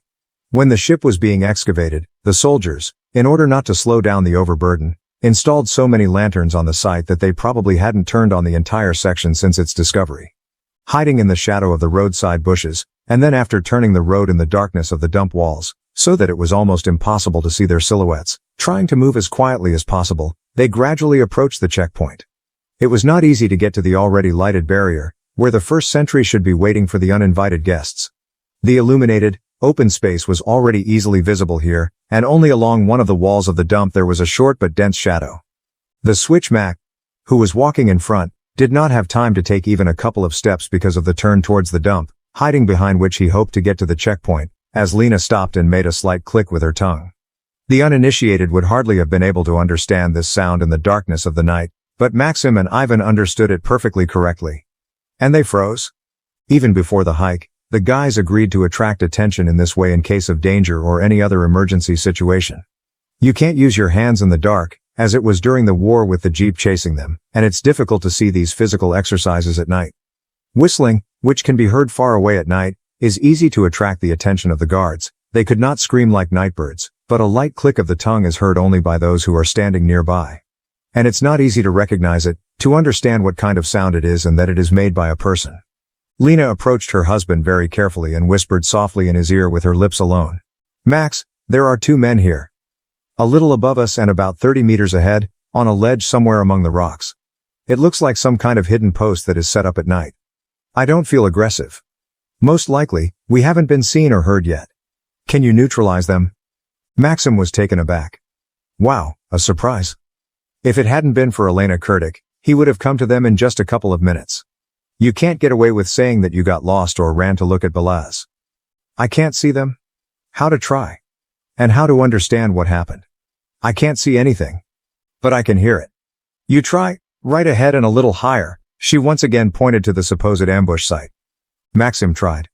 Nothing happened for a few seconds, then there was a dull, heavy thud, as if someone had fallen, followed by the soft thud of a metal object falling on the rocks. Holy shit! Max imagined a soldier falling from his height onto a stone ledge. That's how you can crash. Again, he hadn't thought. And the metallic thud is most likely because the machine gun fell out. Although, on the other hand, why is he standing in ambush? It is necessary to lie down, hide, Maxim argued amateurishly. It's okay, Max, I can't feel them, they're probably asleep already, Elena declared in the same whisper, but a little louder. At that moment, Ivan joined them, and they had to be brought up to date on how Lena felt the soldiers, and how Maxim turned them off. Medvedev also began to scold himself in a whisper. First of all, he should have thought about it, it was elementary and he had come across it more than once. And how many times during the war did you keep such secrets yourself? In the end, he went to check on the sleeping secrets. He was gone for a long time. From the ledge where Ivan went, there was a rustle, muffled sounds, as if something heavy was being turned, a rustle, a couple of times a soft metallic clang. Maxim was just about to go to Ivan's aid when he appeared in front of them almost noiselessly, hiding behind the shadow of the dump wall. It was difficult to recognize him. In one hand he carried a large bundle of clothes, in the other two hemispherical Special Forces helmets, and on his shoulder he carried two machine guns. Lena reacted appropriately. She immediately understood Medvedev's plan, but Max was taken aback. I don't understand, he said almost in a full voice, then, catching himself, put his hand over his mouth. Max even began to explain the obvious things to a child, trying to keep his voice down. We can't risk Elena Yurievna. In order for us not to get into the next such secret, she must go ahead. And if she doesn't see outsiders, in the sense of soldiers, he won't make it. Will they see her? We don't know the range of her abilities, maybe it's only 50 meters. You remember how you couldn't influence the soldiers from the dump yourself, and there would be less than a kilometer there. And it can be seen from a kilometer away. There's light everywhere. Of course, they won't shoot right away, but they can easily raise the alarm. Do we need it? Shortly you and I change into the camouflage of these Jedi. He nodded his head in the direction of the FSB officers sleeping on the ledge, and calmly go to the checkpoint. They'll see us, of course, but I think they'll take us for their own. Explaining, Medvedev began to slowly but confidently pull on the uniform of an undressed, sleeping Special Forces soldier, handing the second set to Maxim. While they're thinking about why the shift is returning before the deadline, we'll have time to get closer to them, well, then your exit. Comrade Mauser, or would you prefer a Jedi? He managed to joke, and gently patted the frozen Maxim on the shoulder. Despite the strangeness of the situation, he accepted the joke and laughed. And what's wrong with his Jedi skills? They could even ruin the opponent's weapons from a distance. And he incapacitates the opponents themselves from afar. Maybe he's even cooler? Lena was thinking about something else entirely. Ivan Alexeyevich, they won't freeze there. She nodded her head towards the ledge, referring to the naked soldiers. The stones are still there, and the night is cool. Come on, Elena Yurievna, this is the Special Forces. We, ordinary soldiers, have been in such situations in Chechnya more than once. Everything will be fine. She spread her arms, then suddenly clasped her hands and pointed at the boy's shoes. And the shoes, Ivan Alexeyevich? Shoes. She remembered that the guard at the checkpoint was wearing boots like a Faraday brand. Yes, the sneakers worn by the newly minted commandos were somehow not mounted with military overalls, but Medvedev looked at Elena with a slight reproach. Elena Yurievna. His intonation reminded me of the voice of Mikhail Ivanovich, from the Diamond Hand during a conversation with Semyon Semyonich Gorbunkov in a taxi, when he hid the money given to him under his cap and the gun in his string bag. Those kids were also wearing sneakers. The experts, you can't say anything. You can't run over the stones in Kirzaks if you need to. Lena fell silent in embarrassment, realizing that it was better not to discuss these issues with Vanya. Vanya Medvedev's idea turned out to be successful. It worked 100%. The new Jedi disguised in camouflage, one of whom had a slightly oversized uniform, calmly waddled up to the barrier, where a young guard was bored alone, who turned to them at the last moment. Or rather, he tried. He couldn't find out what he wanted to find out. The soldier suddenly stopped talking, looked up at them in surprise, jerked his head and sagged heavily, managing not to hit his head. The noise of the fallen body was not very loud, even the machine gun hanging on his chest managed to fall without significant noise.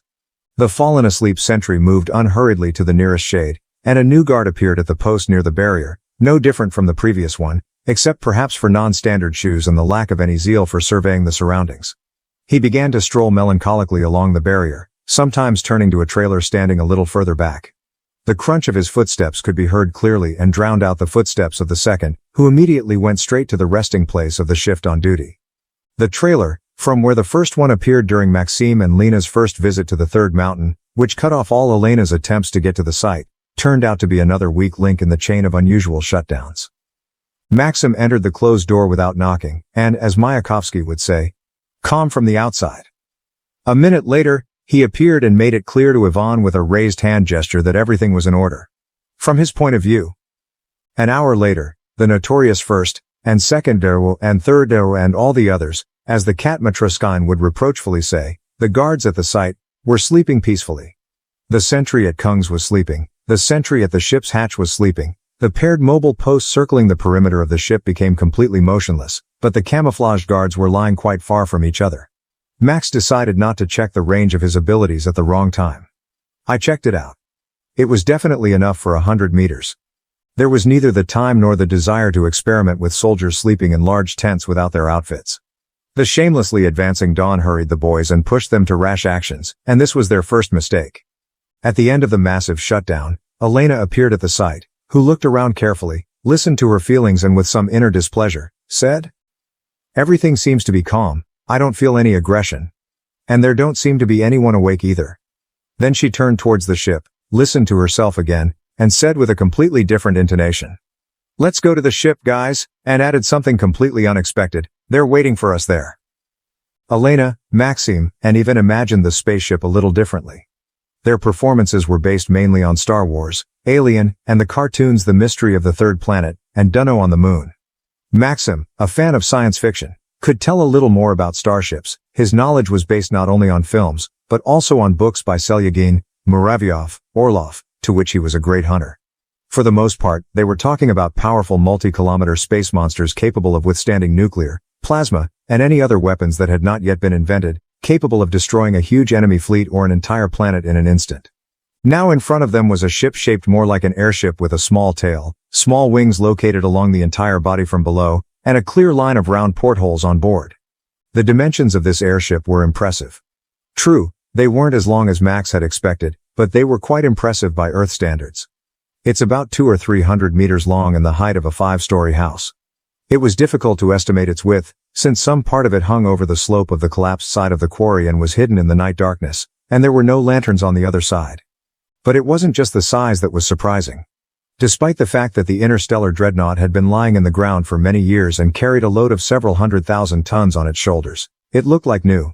Its body was steel gray in color, but without its inherent cold hue, but on the contrary, some kind of warm. It was not covered with rust, there were no cracks, dents, scratches, there was not even the slightest dull coating characteristic of the oxidation of terrestrial metals. This alone made one think about the unearthly origin of the ship. Above the wing, which stretched almost from the nose of the hull to the tail, there were several hatch doors, forming an almost integral whole with the hull. The edges of this 3-meter entrance could be guessed by changing the color of the ship's skin in this place in the form of a narrow ellipse to a darker one. On the ground near the wing, near such an ellipse located in the bow of the hull, there was an ordinary Chinese metal ladder with wide steps and a small railing, next to which an unfortunate sentry was resting. Elena went up the stairs first. Maxim and Vanya lingered a little, dragging the sleeping guard a little to the side. It was somehow inconvenient to pass by the person lying next to him. Lena stood in front of the monolithic wall, but she was completely calm. She knew that she would definitely get on board the ship, then she raised her palm to the silver barrier and immediately felt a slight warmth. After a few seconds, the part of the side outlined by the dark contour began to lose its structure, became covered with a haze resembling streams of warm air, and then completely disappeared. It was so unexpected that in any other situation, Elena would have thought many times before deciding on this dubious adventure, to step into a place where it is completely unknown what awaits, practically into the unknown, but here she did not doubt for a second. It had taken her too long to get there. As soon as her silhouette disappeared into the belly of a huge foreign house, the dark opening of the wall was again covered with waves of gray haze, and in a second nothing reminded of the passage that had just been there. When Maxime and Ivan climbed onto the wing, there was once again an indestructible monolith of silver gray color in front of them, and all their attempts to change the situation led to nothing. All that remained was to wait. Maxim's despair knew no bounds. For several minutes, he darted around the wing from one outlined oval to another, unsuccessfully pounding on the wall with his hands and feet, even trying to scream. Then, as if realizing it, he raised the machine gun and pointed it towards the nearest porthole, but Ivan raised a warning finger to his lips, then pointed at tents with sleeping soldiers standing 50 meters from the ship. "Max, calm down," he said quietly but weightily. "Nothing's going to happen to her. You remember how she said, 'They're waiting for us there.' They were probably just waiting for her. Otherwise, we would have been launched too. Now we'll be waiting for her here." And he looked carefully around, trying to figure out if they had woken up any of those who had fallen asleep without Maxim's help.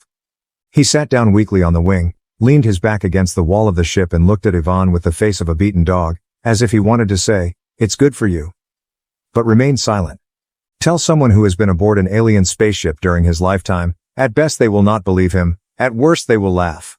They'll pick up words so offensive that you won't want to tell them yourself. Elena wasn't thinking about it now. She stood in total darkness and was completely calm. Why worry? Surely the nerds who had already been on board had made all the necessary measurements. Alpha and beta radiation were checked, gamma quanta were looked at, and neutron radiation was measured. Yes, and all the crops and microflora have been completed, and the composition of the air has been looked at here. I wonder if they were wearing protective suits or not. Ivan didn't say anything about it. I only mentioned that when the nerds were here, the lights were on in the portholes. How did they manage to turn it on? And as soon as Lena thought about it, the thick darkness gradually began to recede, and she realized that she was in a small room, which a knowledgeable person would call an airlock. Two ellipsoid-shaped doors led out of it, the contours of which were becoming more and more clearly visible, although Lena did not touch them. "We are glad to see you aboard the Princess Ilshanora, Elena Yurievna." A calm and at the same time familiar voice sounded, it seemed, right in Lena's head. Elena was not afraid. She was stunned. How did they know her name? And that voice in your head? A voice from my youth. Her confusion was probably reflected on her face and in her thoughts, which was not lost on the unknown interlocutor. "Don't be surprised. You have mental abilities, you have a mind connection, that's why I decided to address you this way. If it is still inconvenient for you, it is possible to continue communication in your usual form in the form of a conversation." What kind of thought connection? How do I own it? Lena was surprised, but managed to pull herself together. "If possible, I would like to continue communication in the usual way. Mind communication, which she had no idea about, is not entirely convenient for me yet. I need to get used to it." "Okay?" The interlocutor accepted her offer, whose voice was no longer in his head, but in the room, but it was difficult to determine from where. It seemed to come from all sides at once. "Go to the crew's psychological relief room," he finished. Elena didn't even have time to think about how she would find this room, as yellow squares began to blink on the floor near the left door, and this blinking soon turned into a wave of light that rushed somewhere deep into the ship. There was no doubt that it was necessary to go there, guided by this unusual clue. In the psychological relaxation room, Lena had the feeling that she had already been here. Well, maybe not in this particular room, but something surprisingly familiar was present here. An entire corner of the impressive hall was occupied by tropical plants with an abundance of vines hanging from somewhere above. Green, gray, brown, intertwined with each other, they alternated with shoots rushing upward with leaves and flowers of different shapes and sizes, among which red and orange predominated, and even purple ones came across among the leaves. In the tiny glades, in this abundance of colors, there were unusual bright green balls resembling curled hedgehogs bristling in all directions with long white needles. These flowers, leaves, vines and needles of the hedgehogs swayed slightly, changing their shades, making a light soothing rustle. From this amazing forest, illuminated from the depths, there was a soft hubbub, creaking, and screams of unknown and invisible creatures, and butterflies of various sizes and colors fluttered from one to the other, most of which were bright and eye-catching. In another corner of the hall, where the rainforest crept along the wall, which was impossible to see behind it, there was a real waterfall, with the characteristic sound of falling water and a feeling of freshness from a small lake spreading below. Its shore was overgrown with low, but brightly saturated green grass. Between two rocks with flat, sloping peaks, over which blurred white clouds floated, a stream of water broke through and fell down, narrow at the top and significantly widening at the bottom, hiding here in an abundance of small sparkling spray, similar to fog. The spreading water was lost in the gloom of the room's floor, and it seemed that the running white clouds reflected in it floated away under the dark tiles resembling parquet, and illuminated them from the inside. Lena understood that it was nothing more than a hologram, But it was so beautiful and authentic, and most importantly, familiar. In the next corner of the room there were several rather impressive chairs, leather in appearance, and attractive in their softness. On the opposite wall of the room was a huge half-thin screen made of dark frosted glass. Near one of the chairs there was a three-dimensional translucent silhouette of a man with predominant shades of light green. It's also a hologram, which Elena has repeatedly seen in science fiction films. The man made an inviting gesture with his hand, pointing to one of the chairs. "Come in, Elena Yurievna. Have a seat." His voice sounded completely normal and was perceived by Lena calmly. The crazy, overwhelming and at the same time joyful, vivid impressions that had arisen subsided. She pulled herself together. At first glance, the chair seemed a little too big, and Lena was afraid that it would be uncomfortable for her to sit. She wouldn't even rest against the back, but, nevertheless, she sat down on the edge. To her surprise, there were pleasant changes with the chair. It decreased in size, almost adjusted to Elena's figure, and she felt very comfortable. The backrest was moderately soft, but it did not allow you to sink into the depths. The head settled comfortably on its edge, and the hands rested easily on the soft cushions without any tension. "Does nothing surprise you here, Elena Yurievna?" The hologram man asked the first question. She was ready to scream. "That's it, everything is amazing. And this ship is foreign, and this voice, familiar and at the same time alien, and this chair and, in general, everything." She seemed to have calmed down, but now she's back. "I didn't panic, no. Confused, I guess? On the one hand, this cannot be, on the other, it already exists." A leapfrog of thoughts about everything that had happened was spinning in Elena's head with incredible speed, but she couldn't give a decent answer. The interlocutor waited a minute, then tried to bring Lena to her senses. "Elena Yurievna, we thought that a familiar environment for you would facilitate quick adaptation and productive dialogue. Everything you see here should be familiar to you, because it is taken from your memory. Don't be surprised. You are not ready for contact with other civilizations yet, and it is too early for you to see our true appearance. That's why you see a hologram of an ordinary person, by the way, someone you know well. You are also familiar with these tropical thickets and this waterfall." Lena roused herself, looked around, as she would say at her job in the light of newly discovered circumstances, and mentally slapped her forehead with her palm. Well, wow. Why hadn't she guessed right away? This waterfall is the Altai Caves, where they recently visited with Max and Alyosha, although there are not many stones below, and these tropical thickets, these vines are the Sochi Arboretum, where they were last year. Then this man, Lena thought for a second. If it was just an ordinary person, an earthling, she would certainly recognize him right away, but here is a hologram. Peering once more at the greenish translucent man crouched in front of her, she imagined his voice. "My God, this is my favorite criminology teacher, Professor Kardashov Pavel Ivanovich. How could she not recognize him right away?" Obviously, the interlocutor read her thoughts and was pleased with the response. He smiled his greenish smile. "You have good mental abilities, but you don't know how to protect your thoughts at all. We teach this to children from birth. And a person who is unable to protect his mental field can easily be subordinated to someone else's will." Lena was taken aback. Wow. So the aliens can easily bend her to their will and force her to do whatever they want? "Elena Yurievna, calm down. No one is going to bend you to someone else's will. It's against the nature of our race. A reasonable being, unless it is an obvious enemy threatening you personally or your loved ones, or grossly violating the laws of the community where he lives, is the highest being in the universe, and he cannot be subjected to any violence, including mental violence." That's when Lena panicked again. They were clearly reading her mind, although she hadn't believed it until the last moment, and she was confused. She didn't know what to say in response or what to do so that her thoughts wouldn't be read, but she definitely didn't want to be an open book to strangers. "Are there any people at all?" Pavel Ivanovich smiled in a fatherly way, except that he didn't pat her on the head. "Elena Yurievna, take this object on the table and hold it in your hand. It will block all your thoughts from being read by other intelligent ones. And I hope you will feel more confident, and our conversation will be more constructive." On the table in front of the chairs, which resembled an ordinary coffee table, next to a beautiful, completely earthy vase with a bouquet of her favorite daisies, lay a small cube, glittering with silver facets, on which frosted waves ran. It was unexpectedly heavy, but Lena gripped it tightly in her hand. "Who are you?" she asked her first question. The question frankly surprised the interlocutor, since the answer to it was obvious. It was quite clear in the tone of his reply. "We're aliens. Isn't that what you call us?"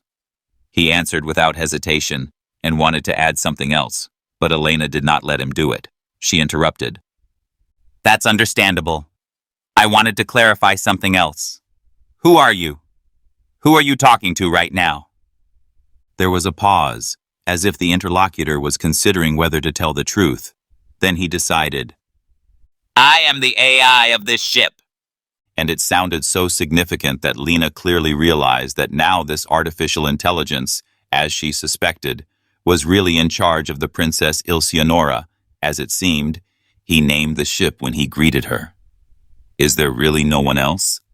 Not artificial intelligences, but just intelligent ones, even if not humans, but reasonable ones? Now she was not afraid that her thoughts would be read, clutching a heavy cube in her hands. It's not really convenient for me to call you that. Elena decided to sweeten the pill. Can I call you Pavel Ivanovich? You copied the hologram from him, didn't you? That is, with me. Well, you get the idea. You look so much like him. She'd read somewhere that spacecraft AIs that have their own names are very proud of it, and she wasn't mistaken. I'll only be pleased, Elena Yurievna. The already soft, calm voice softened even more. Tell me, Pavel Ivanovich, are there any other intelligent people on the ship besides you? Here she almost went too far, putting an artificially created individual, even if not an ordinary one, on a par with people. But the vain AI, who had just been given his own name, didn't seem to notice, or maybe he genuinely thought so. However, his answer came after a short pause. Here and now there are more than 1,000 of my compatriots in cryocapsules who are waiting for me to deliver them to their homeland. And I have to do it. This is a matter of my honor. He paused for a moment and added somewhat sadly, oddly enough, but we also have our own concepts of honor.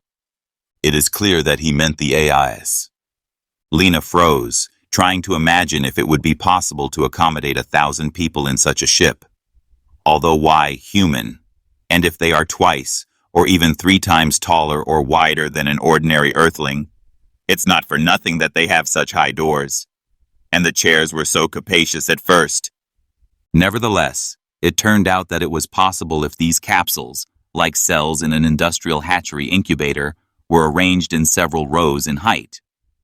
Pavel Ivanovich, meanwhile, continued with some slight sadness. Elena Yurievna, you didn't get on our ship by accident, and perhaps you are our only chance to return home. I'm really counting on your help. He paused, then came to the main point, which Elena was secretly waiting for. Let me tell you everything from the beginning. How, when, why, and so on.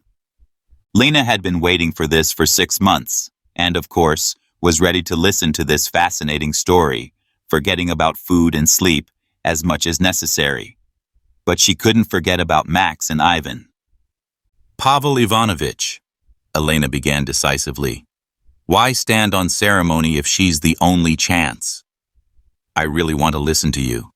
You can't even imagine how, but my friends were left behind, without whom I simply couldn't get on the ship. They're probably all exhausted by now, overexcited. It's been so long, and I'm still not here. She wanted to add that the guys would also like to hear a story about the adventures of an alien ship, especially since Ivan was the first to discover the ship, but the AI did not let her finish. Elena Yurievna, there. It was clear from the tone that there was not the wing where Maxim and Vanya Medvedev were now. Nothing has changed. Time inside and outside the ship flows in completely different ways. How do you think I know your language, your customs? And I know a lot, if not everything, about your planet, which I had never seen before, or even knew about its existence. He paused, didn't wait for an answer, or maybe he assumed there wouldn't be one. I know this from you, Elena Yurievna, he continued, as if not noticing that Elena literally opened her mouth in surprise. Yes, honestly, and there was a reason. Or rather, thanks to you. As soon as you got on the ship, I immediately scanned your brain, and based on the data I received, I began to understand your language. Then it's easier. By that time, The repair droids had repaired the external scanners damaged during the disaster. Pavel Ivanovich seemed to stumble, then pulled himself together, just like a human, and continued, "And I connected to your global network, what you call the internet. Now the information came straight from there, but there was so much of it that it took me a while to at least have a rough idea of your planet. In order to have a normal dialogue with you, and at the same time not burden you with delays, I had to know the political structure of your planet, its social, technological potential, geography, and everything else. That's why I had to speed up the time here, then slow down a bit." He looked with a slight smile at the astonished Lena, for whom the possibility of speeding up time in some limited area was beyond comprehension. Yes, Elena Yurievna, don't be surprised. It really is. Our civilization is so ancient, by the way, as they say in your fantasy novels, that we can collapse space, change time, possess, as you have seen, mental abilities, and can teleport. He paused. Under certain conditions. We can do a lot of things. Elena was about to ask a question that was already on the tip of her tongue. If you're as powerful as you describe, why haven't you flown away yet? There's nothing stopping you now. There is no barrier in the form of multi-ton layers of Earth from above, and your spaceship does not seem to have been damaged externally, but it held on at the last moment. So there are reasons that she doesn't know about yet. Lena smiled to herself that cherished bye again. There were so many of them on the way here, and the answers were gradually being found. This will also become clear. Pavel Ivanovich apparently caught this momentary change in the mood of the interlocutor, although outwardly, apart from an ironic smile, it is not clear what or to whom it was referring. It did not manifest itself in any way. We are from the planet Solia, which is the central, one might say, the capital planet of the vast empire of Turan, which includes 126 inhabited planets, and representatives of the most diverse races live there. I'm not afraid to say they live in peace and harmony." He paused and added, "For the most part. Besides them, there are several dozen rather harsh planets where only mining is carried out, and there is no permanent population, only workers. You call it the shift method. There are several planets with very difficult climatic conditions, as you would say, prison planets for violators of the laws of the empire. Don't be surprised. They're only sent there for very serious crimes. Most often, these are attempts at a coup d'etat, assassinations of members of the imperial family or senior officials of our empire.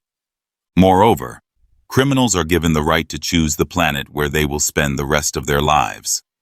Someone prefers a planet with a harsh, frosty climate, like your Antarctica, while someone, on the contrary, with a hot and very dry one, like your Sahara. There are also planets completely covered with tropics with warm, mild climates and seas, but it is much more difficult to survive on them than on others because of the very aggressive animal and plant world. But someone prefers to go here. This is the kind of complex public education we have. As in any other empire, no matter how good the emperor is to his subjects, there will always be... Here the AI thought for a second, trying to find a more precise synonym, but failed. Let's turn to your earthly categories. There will be people who want a little more. Some have power, some have money, some have freedom, especially for those who already have enough power, money, and everything else. But I want more. To change the situation in their favor, they try to arrange conspiracies, organize coups, and so on. Over the last millennium, such attempts have been made 3 times. Everything, of course, with a pre-assumed end. To make a coup in the empire, to change the political system, is almost impossible. But attempts to get rid of the emperor or people from his inner circle who influence state policy and replace them with their own henchmen in order to have certain preferences were made more often. And the fact that we ended up here on your planet, according to the results of my analysis, as you put it, post factum, the AI decided to show off its erudition, is the result of just such another intervention by opposition forces. However, a completely different scheme was used now, and the organizers' intelligence is to be envied. They refused attempts to directly physically eliminate the emperor or members of the imperial family, senior officials, because they are guarded very professionally.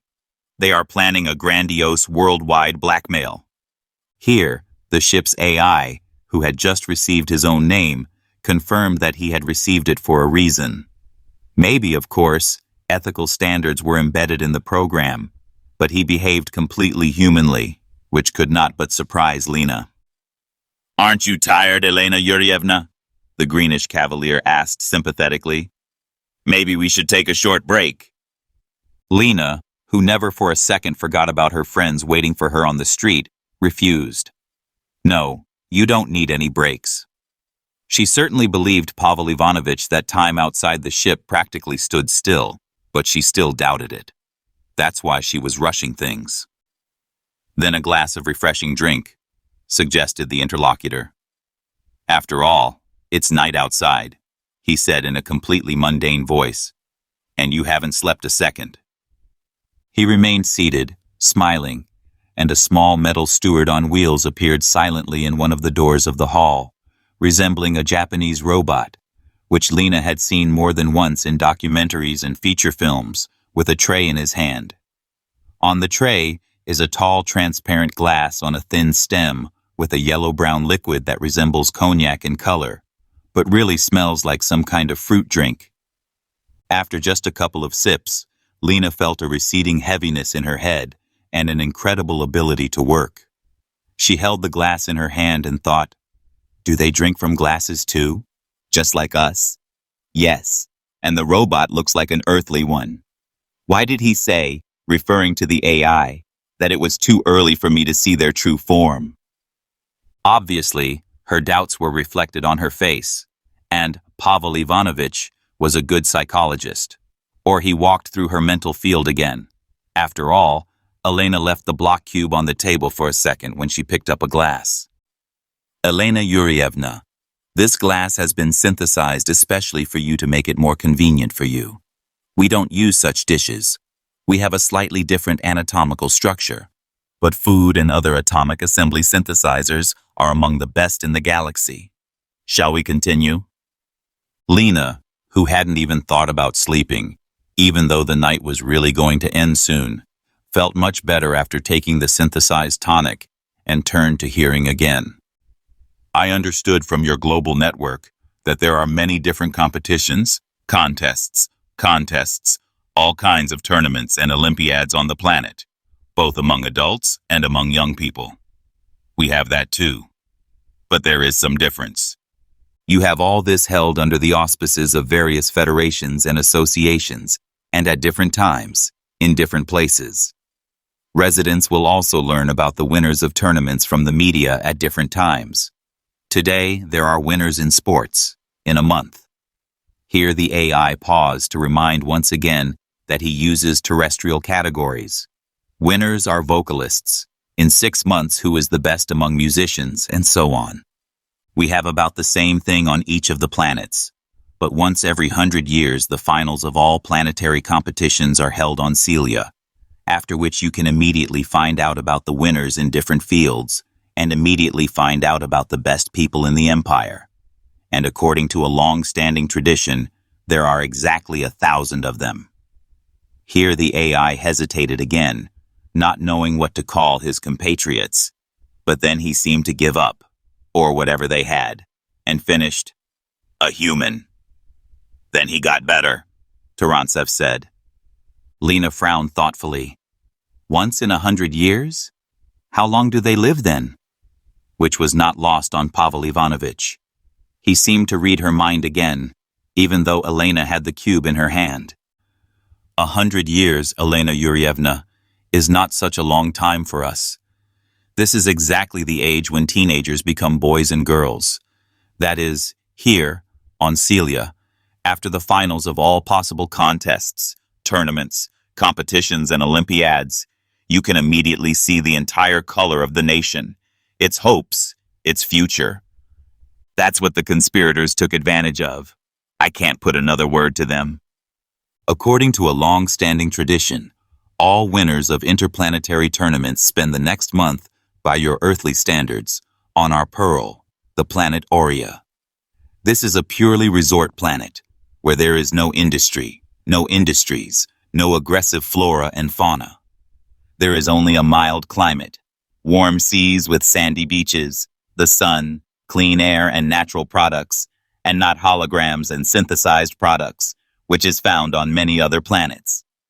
That's where the winners of the youth competitions go to celebrate their victory, get to know each other better, and finally relax after intense, hard training and classes.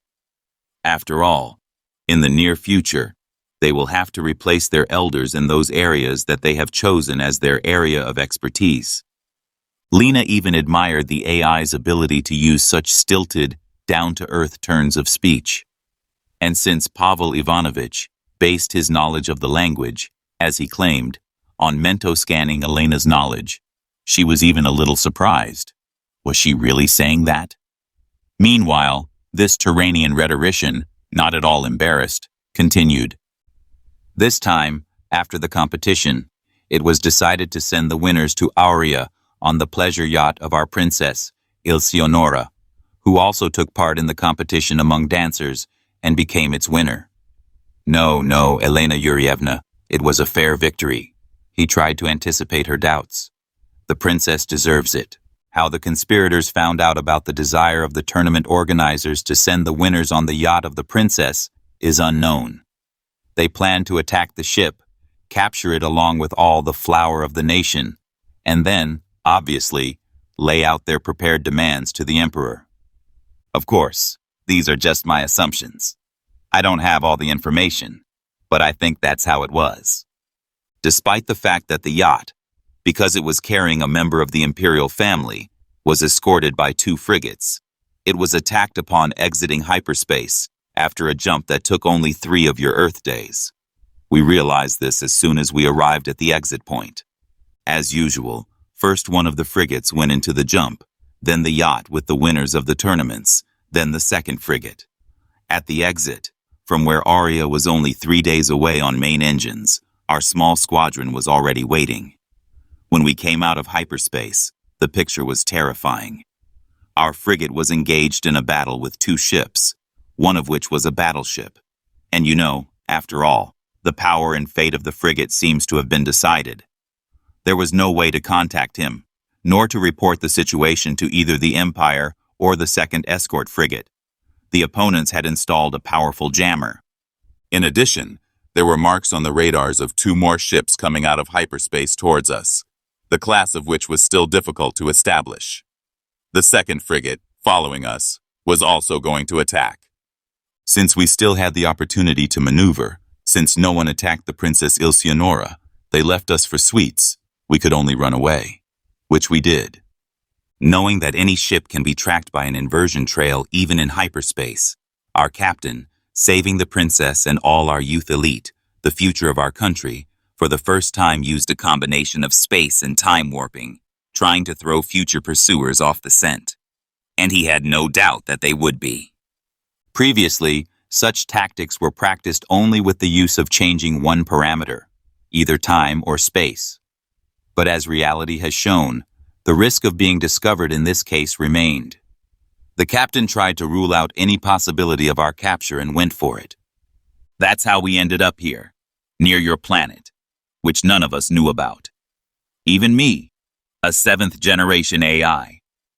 Lena realized that on the one hand, the 7th generation was cool, but on the other hand, Earth was located somewhere in the back of the galaxy, or maybe in a completely different place than the one from which the fugitives from the Turan Empire had come.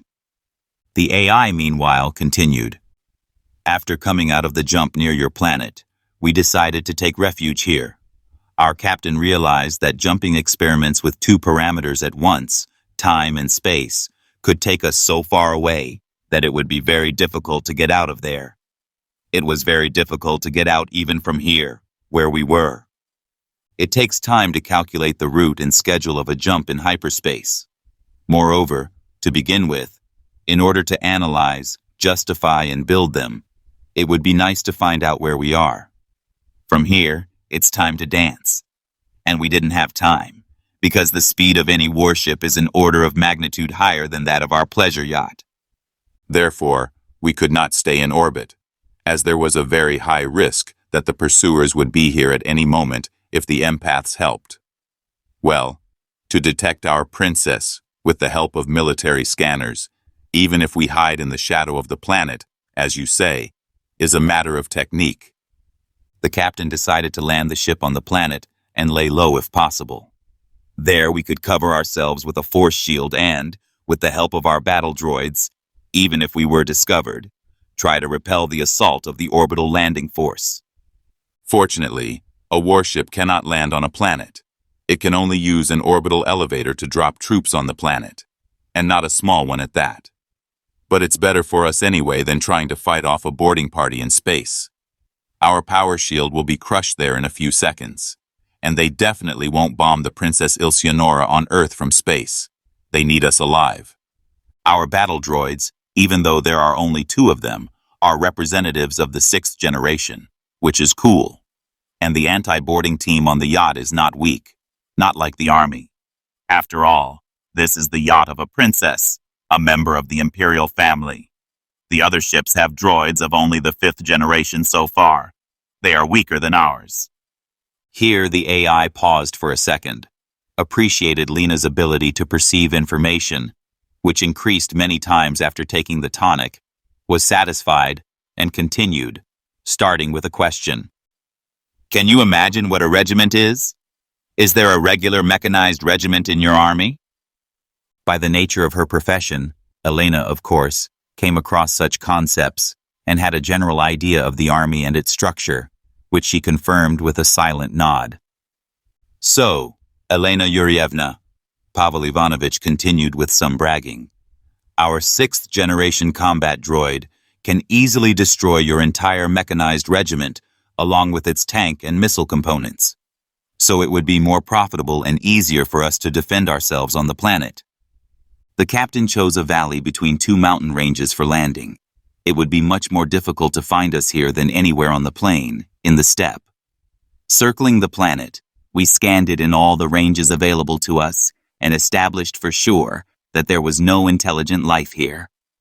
That's when Lena gasped, to herself, of course, and tried to mentally count when these aliens from Turan ended up on Earth. She also remembered that the first people on Earth appeared about 200,000 years ago. Australopithecus can hardly be called intelligent, even though he could hold a stick in his hand, but the next ones after him are a skilled person. And then Homo sapiens itself. These are already intelligent, without question. So the ship had been lying in the ground for more than 200,000 years. And it looks like new. And here, in the cabin, the birds are singing, the streams are murmuring, and the drinks are cool, but not spoiled at all. My stomach doesn't hurt. And it seems like everyone is alive in cryo capsules. Her thoughts were racing again, unable to come to terms with the conclusions. Pavel Ivanovich seemed to appreciate her doubts, but did not interfere and tell something about it. He still had a lot to tell, but he made a kind of lyrical digression from the main military plot. Do you want to see what your planet looked like at that time? Lena found the strength to nod her head again in silence. The huge screen on the opposite wall of the unloading hall lit up, and at first Elena saw a small ball against a dark, almost black screen. There were no twinkling stars around.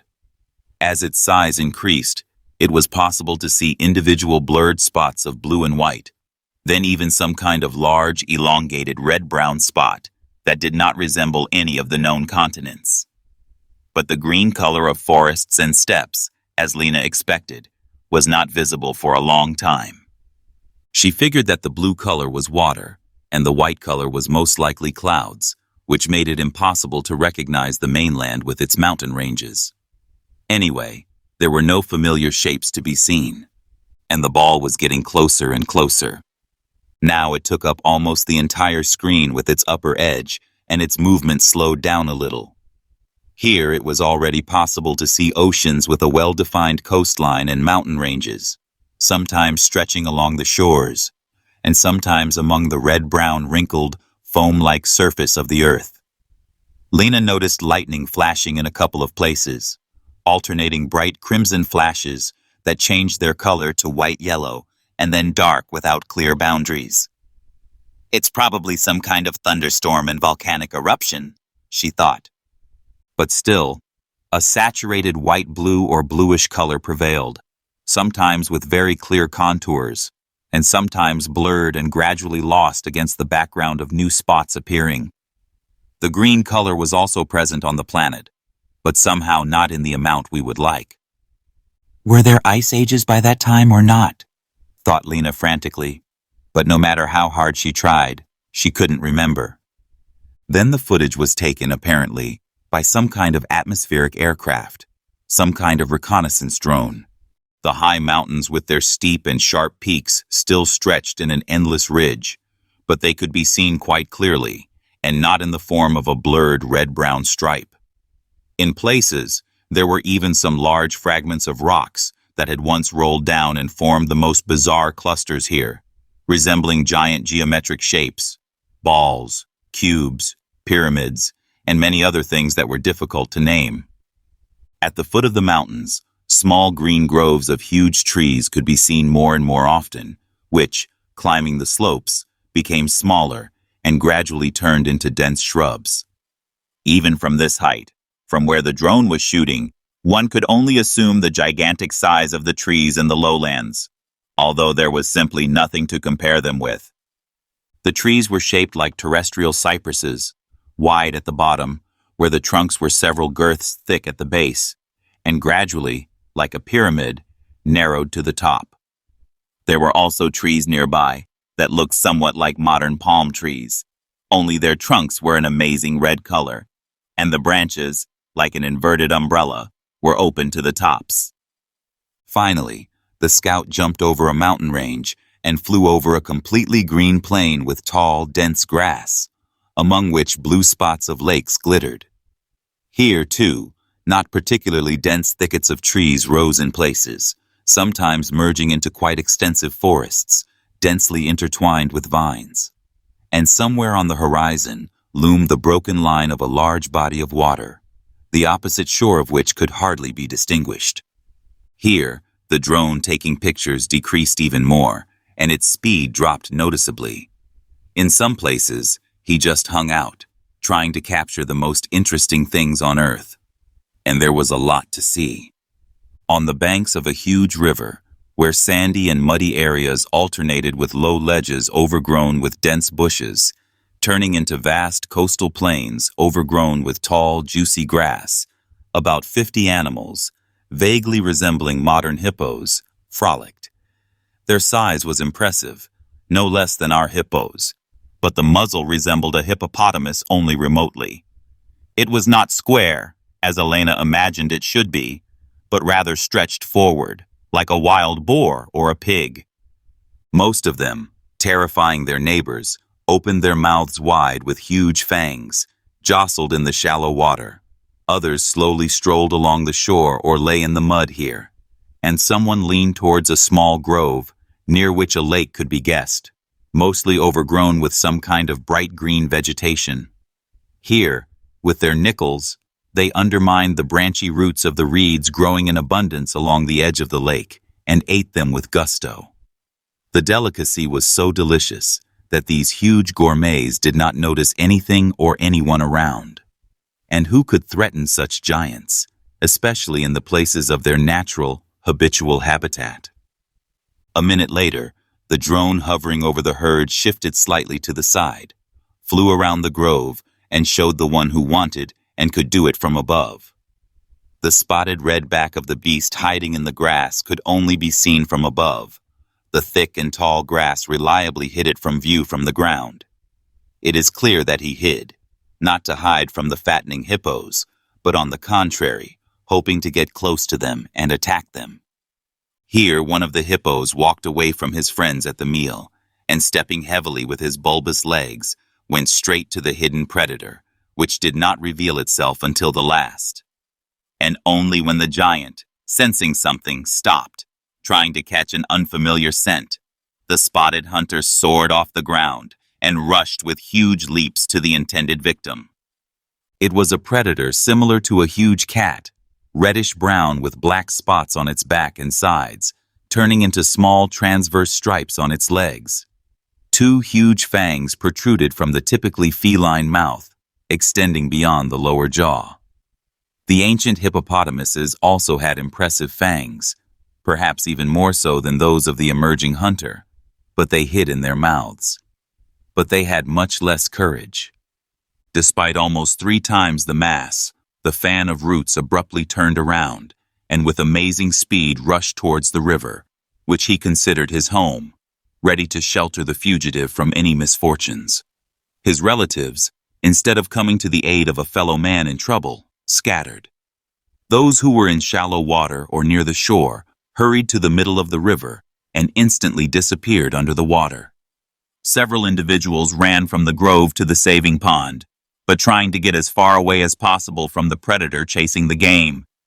And in just 2 giant leaps, he overtook his potential prey, fell and precisely glued himself to the victim's back, clutching his claws into the thick and dense hide, and with huge teeth into the neck just behind the back of the beast's head. Then he arched his back and, leaning back, abruptly lowered his head with terrifying force, with dagger fangs protruding from his upper jaw, which easily penetrated such a powerful defense. Time after time, the monster's head sank, which sought to inflict wounds on the sides of the neck, where the skin was weaker and there were more large vessels.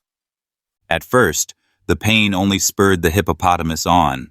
He ran even faster, matching a racehorse, although his massive legs were very short. The predator, undeterred, continued his bloody work, and the wounds on the hippopotamus's neck rapidly increased. At first, the blood ran faster, flooding the victim's skin, and then splashed up in a powerful fountain, flooding the saber-toothed creature's muzzle. With her dagger-shaped fangs, she had damaged some major vital artery. With each jolt of the outgoing blood, the herbivorous giant's strength left him. His running slowed down, his legs began to stumble, his body began to sway, falling to the sides, and already on the very shore the hippopotamus stopped, looked longingly at his native element, where he wanted to get rid of his tormentor, but could not, and collapsed heavily on the sand. At that moment, the predator lifted its blood-soaked muzzle up, and its mouth opened in a kind of smile, which almost made Lena sick. The next second, the screen went blank, and she breathed a sigh of relief. Yeah, it's a pretty good picture, not for the faint of heart. The AI seemed to be smiling, if AIs could smile at all. His voice was tinged with similar emotions at first, but then it became drier, because the events he began to talk about could not cause any smile. Literally an hour after landing, according to your Earth standards, the captain, along with the boarding crew and both battle droids, went on a reconnaissance mission.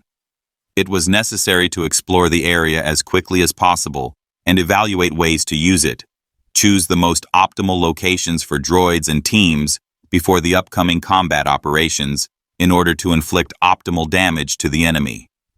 It was impossible to land directly on the yacht. Although the yacht did not have heavy weapons, there were several small-caliber plasma cannon turrets, and they could destroy the landing force while still in the air. Therefore, it was worth waiting for the enemy somewhere to the side. On his orders, I blocked the entrance and activated the power shield. We were constantly in touch. Everything that the captain saw later, I saw. The captain did not neglect my abilities, and often used my tips, Pavel Ivanovich said with some pride. Half an hour later, an incomprehensible tremor of the earth suddenly appeared, accompanied by a rumble. Then the earth, and with it our ship, began to rock, as in a severe storm. Then there was a powerful jolt, from which some of our passengers fell to the floor, and those who were lying were thrown up. The champions and winners of the tournaments were confused, did not understand anything, and just rushed around the ship, trying to hold on to any solid support during the tremors. A second later, another, more terrifying one followed, then another, and another. I managed to strengthen our defenses and tried to hide some of the external sensors, as we found ourselves in total darkness. Suddenly, a terrible roar was heard, magnified many times by acoustic sensors, drowning out everything. There was a crackle, and the connection to the captain's group disappeared. The broadcast image has also disappeared. In those few seconds from the start of the earthquake to the termination of communication, it was possible to see first the sharp fluctuations of everything and everything around, then a massive rockfall rushing from somewhere above directly at the frozen captain.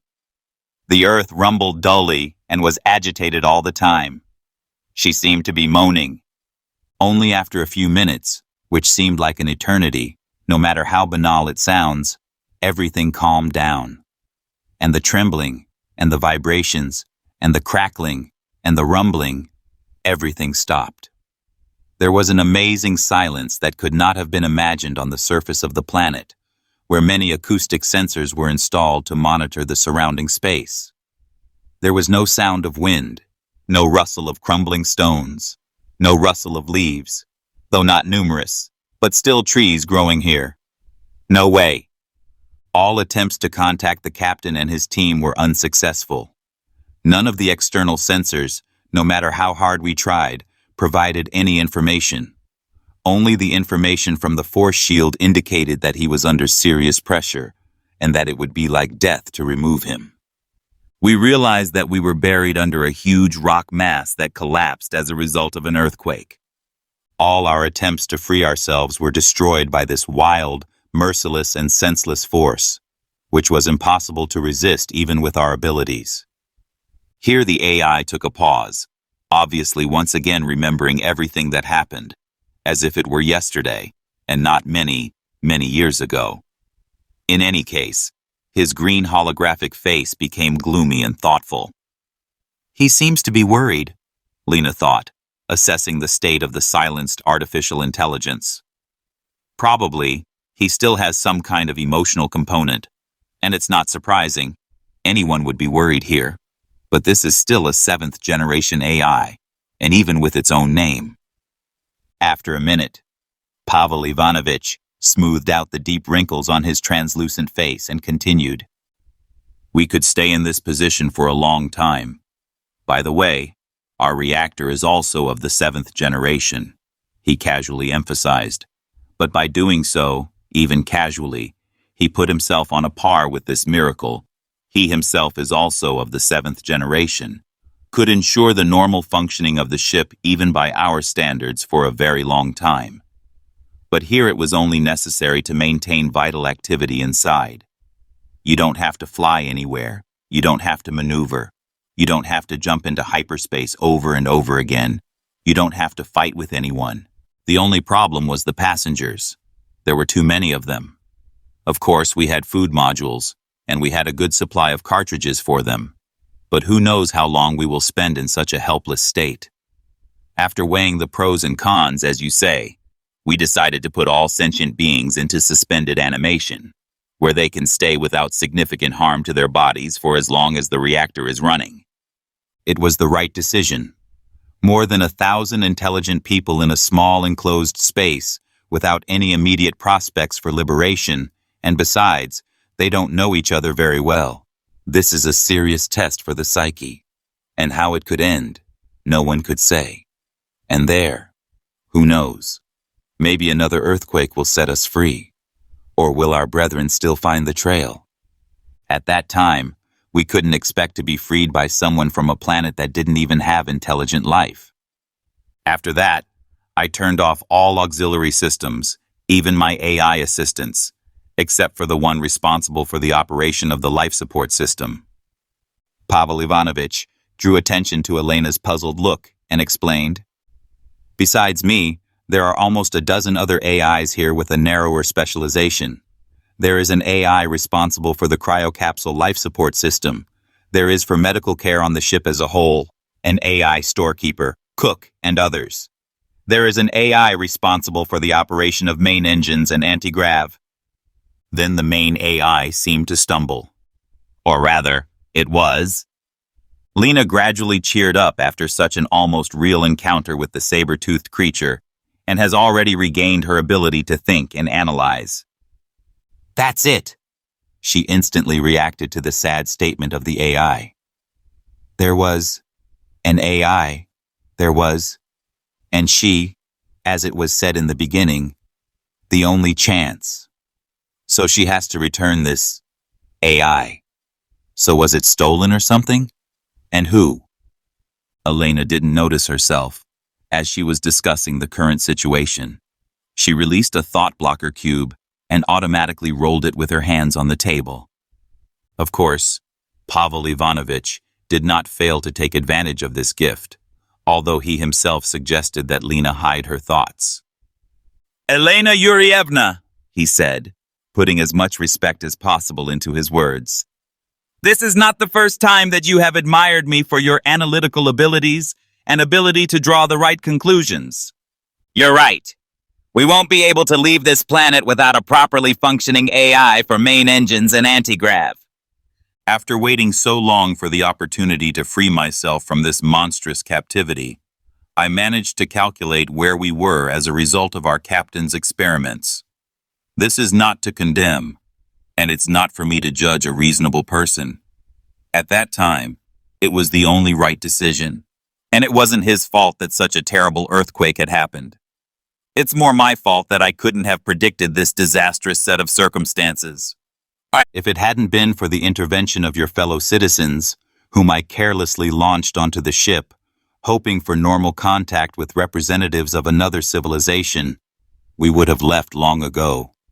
But what happened happened. Your tribesmen were unable to make contact. None of them had at least minimal mental abilities, did not know how to communicate mentally. And at that time I did not know your language, and I could not communicate with them in the usual way. I tried to attract their attention by showing signs and symbols on the screen in the wheelhouse that any reasonable person in the universe could understand. But I was faced with the primitiveness of logic and limited thinking. Significant differences in the level of development of minds and the emotional imbalance of a person affected. It's probably easier for you to see what happened and how it all ended, he concluded. Elena found it unpleasant to listen to the unflattering statements of someone else's mind about her fellow tribesmen. The primitiveness of logic, the limitations of thinking. At least he didn't just call them morons. It's not their fault that they don't have a mind connection. She didn't know about her mental abilities until recently either. Although, on the other hand, the FSB officers did not rush here to establish contact with aliens, but to profit from something useful. That's for sure. Otherwise, there would be completely different specialists here, from somewhere in the Academy of Sciences. What if soldiers or nerds really stole the marching AI? Still not better. Lena thought about it, clutching the heavy cube tightly in her hand, regaining control of herself. Still, it's better if someone else can't read your mind. An airlock chamber appeared on the newly lit screen, part of the wall of which flickered in the projection of the entrance hatch, veiled in a haze, and then disappeared. Take 2. The view from the inside. Nothing happened for a long time. Then a man appeared in the doorway, not in camouflage, but in a real UGC, although his hands were clutching a machine gun, not some kind of dosimeter. A gray-green combined arms protective suit combined with a gas mask could easily protect its wearer from toxic substances, some biological agents, and radioactive dust, but only if it was all of terrestrial origin. No one knew what could be brought from another world, and whether UGC could help in this case, but the suit was still used. Instructions are instructions. The man carefully took a few steps, looked around, looked out first through one door, then the other, saw nothing dangerous, and said into a headset hidden under a gas mask or into some kind of built-in microphone. Clear! It was probably difficult to hear the voice under the gas mask, and even from a distance, but most likely, Pavel Ivanovich helped hear. In any case, Elena heard all the subsequent monologues and dialogues quite clearly. A few seconds later, several people appeared in the airlock in the same equipment and with the same machine guns in their hands. I must say that these were not the usual AK, but something new from the equipment of the special services, small and similar to a folding portable pencil case. When there were about a dozen of them, the person who came in last gave the command to split up and sent the groups to different doors. No amateur activity, he admonished the soldiers. Only an inspection to identify possible problems and collect information.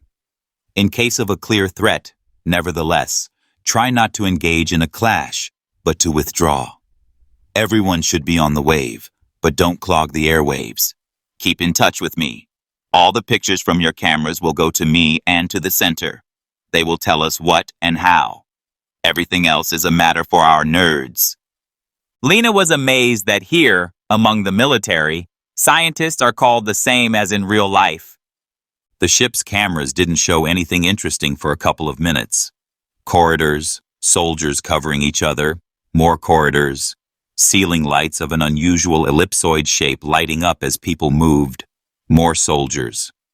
Empty doorways to some cabins or service rooms could not be seen, and the soldiers soon gathered again in the airlock, which was quite spacious. The head of the reconnaissance group, and it was she, reported to the center, which he casually mentioned that, "Everything is clear, you can launch." Who to launch became clear after another minute. People dressed in the same UGC appeared in the doorway, only not with machine guns in their hands, but with a variety of devices. These were the notorious nerds. There was obviously a break in filming the gradual expansion on the part of the FSB, as Lena saw the same soldiers and scientists, but without protective equipment. The commandos were in camouflage with the same machine guns, but the scientists were already in civilian clothes, but most of them even wore white coats. A light path lit up in the hallway of one of the doors, which at one time led Elena to the room where she was calmly watching documentaries of the very recent past. Following the yellow square fireflies, most of the nerds and several accompanying soldiers set off along the path, led by the commander, the one who gave the commands in the first episode of the instructive movie. The entire large team gathered in the control room, where a large number of instruments were located. Some of them resembled those of Earth, while others were completely unlike anything known. In the center, in front of an armchair that vaguely resembled the chair where Elena was sitting now, there were several tall cabinets, on each of which lay a device somewhat similar to an Earth laptop, but of an amazing yellow color. Some of the yellow suitcases were closed, and the central one was flashing with an open panel, where some symbols were slowly alternating. Elena did not manage to examine them in detail. The invited guests were so closely surrounded by the stand with the device. Lena guessed from the indistinct hum of voices, the flickering in front of the screen, and the sweeping gestures that the Earthlings could not understand something from the pictures shown. One of the researchers turned on a video camera, trying to film everything on display, but the commander of the guards crossed it all out with a single gesture. He pointed at the panel to one of his subordinates, made several rotating gestures with his index finger. "That's it. Take it with you. Our specialists will figure it out there. Tomorrow we will call AT specialists from Moscow. It's just right for them." Weak attempts by scientists who tried to resist this were severely suppressed. The commander looked at them with a bit of malicious irony. "And if the door doesn't open tomorrow?" Wandering the corridors again, kissing the walls. "No. If anything, we'll put everything back in its place." Here he probably remembered Guy Dye's unfading film. Then, one day, half of it. And he laughed at his own witticism, which seemed so successful to him. The device, oddly enough, was easily disassembled. The cables that fitted were easily removable, just like those of an Earth computer. Along with the device, which displayed incomprehensible symbols, the guards took away two more similar ones that stood on neighboring cabinets. Then the screen went blank. The silence in the hall lasted for quite a long time. Perhaps the AI was giving Elena time to assess everything that had happened, but she could not give an unambiguous assessment of whether her compatriots had acted well or badly. Maybe they will really return everything, although I doubted it myself. These three devices, even two, are the stumbling block for our departure. One of them is an AI for controlling main engines and anti-gravity. The second is a small AI for controlling repair droids. The problem is that all the ship's repair droids are assigned to it, and if it were in place, we could easily replace the lost first AI with a backup one. It's impossible to do this without him. I need to reassign the repairman to me, but I can't do it myself. There are no manipulators, he joked bitterly, spreading his holographic arms to the sides. And you, Elena Yurievna, are unlikely to succeed. And I can't wake up my fellow tribesmen for that either. The third device is just an AI that coordinates the cryocapsules. On our other ships, all systems are duplicated for reliability, and more than once. But the Princess Ilseonora is a pleasure yacht that has never left our planets. So there was no such need here. And that's what came of it. Lena didn't know what to answer, and the pause dragged on a bit. Then, Pavel Ivanovich nevertheless announced the upcoming role of Elena as a last chance, which he has already mentioned twice. Elena Yurievna, we need to return the AIS to the ship. I can't do this without you and your friends. It's easy for me to destroy all life around me, but it won't help to revive the ship. It is impossible to take off without these two AIs. You are the only reasonable person who knows about our trouble. I have no one else to turn to. Yes, now I know your language and can communicate with other people. But will they understand me? I don't mean the Russian language at all. Or will they just want to cash in on our misfortune? They will require preferences. Yes, we can synthesize both the gold and precious stones that you value so much and pay for it. But there is a problem. Our reactor, which has been operating for so long, and the exhausting supporting force shield, is, if not on the verge of exhaustion, then somewhere close. As soon as we were freed from this gigantic load of Earth, I immediately turned it off. I allowed the reactor to rest before pumping energy for the upcoming jumps. And now I have to think and evaluate my every step in terms of energy consumption. And synthesizers consume a lot of it. That's the paradox. By the way, we also synthesized most of the cryocapsules, which also costs energy. I've known you for a long time. You could say since childhood. Lena realized that he was referring to her childhood reasoning and feelings after mento-scanning. I know all your thoughts, and I know that you are a good person. And you, like no one else, understand me. After all, there are 1,000 of our children here on the ship, the color and hope of our civilization. From space, we can easily get back to the time we left. I can do it now. I've figured out the coordinates. But to move, you need to at least get into the orbit of your planet. Pavel Ivanovich became very serious, which was noticeable on his face, got up from his chair, and very solemnly pronounced the final phrase of his revelation monologue. I'm asking for your help on behalf of the entire Turan Empire, from all of our 126 planets. Lena, extremely moved by the confession of an alien mind, imagined herself in his place for a second, and she had no doubts left. Pavel Ivanovich, she replied excitedly, and no less solemnly, I will do everything I can to make you fly away safely. She paused and added, to make your kids live up to your expectations. If inside the ship, as the AI claimed, time flew by rapidly, and events unfolded slowly and quite amicably, then outside, where the night, though receding a little under the pressure of the graying morning, dragged on slowly and drearily, events unfolded quickly and unrestrainedly. We just flew like an arrow, but not at all the way our heroes would like. The side of the ship, near which Maxim was sitting upset on the wing, and Vanya Medvedev was standing next to him, who did not forget to look around from time to time, was brightly lit, and the guys were there in full view. Max, pale and discouraged by the loss of Elena, completely withdrew into himself, and what was happening around him did not interest him at all. Ivan, who had gone through combat school, was well aware that they shone too demonstratively here, and anyone who came out of the tent in need of a soldier could easily have a question. What are 2 sentries doing here when there was always one, and even then not on the wing, but on the ground? This is the FSB, not some kind of Stroibatov infantry, and the slogan, "You know less, you sleep better," won't work here. Max, we need to go downstairs. We shine here like two poplars on an ivy. Lena will appear. We will meet her, Ivan said matter-of-factly, and pushed him towards the stairs. Maxim, without saying a word, got up and slowly moved down, holding on to the railing. Vanya made the journey twice as fast. There wasn't much place to hide on the ground either. The rock near the ship was cleaned and removed in good faith. There was not a bush, not a tree, not a more or less decent block to hide behind.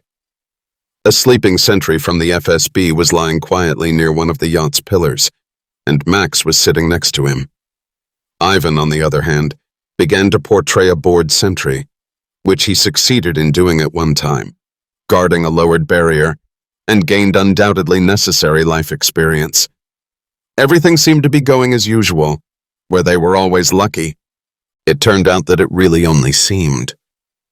Suddenly, the lights went out in almost the entire area, and this abrupt transition from the bright, but somehow dead white light flooding the third mountain to the instant darkness of the night could not help but alert.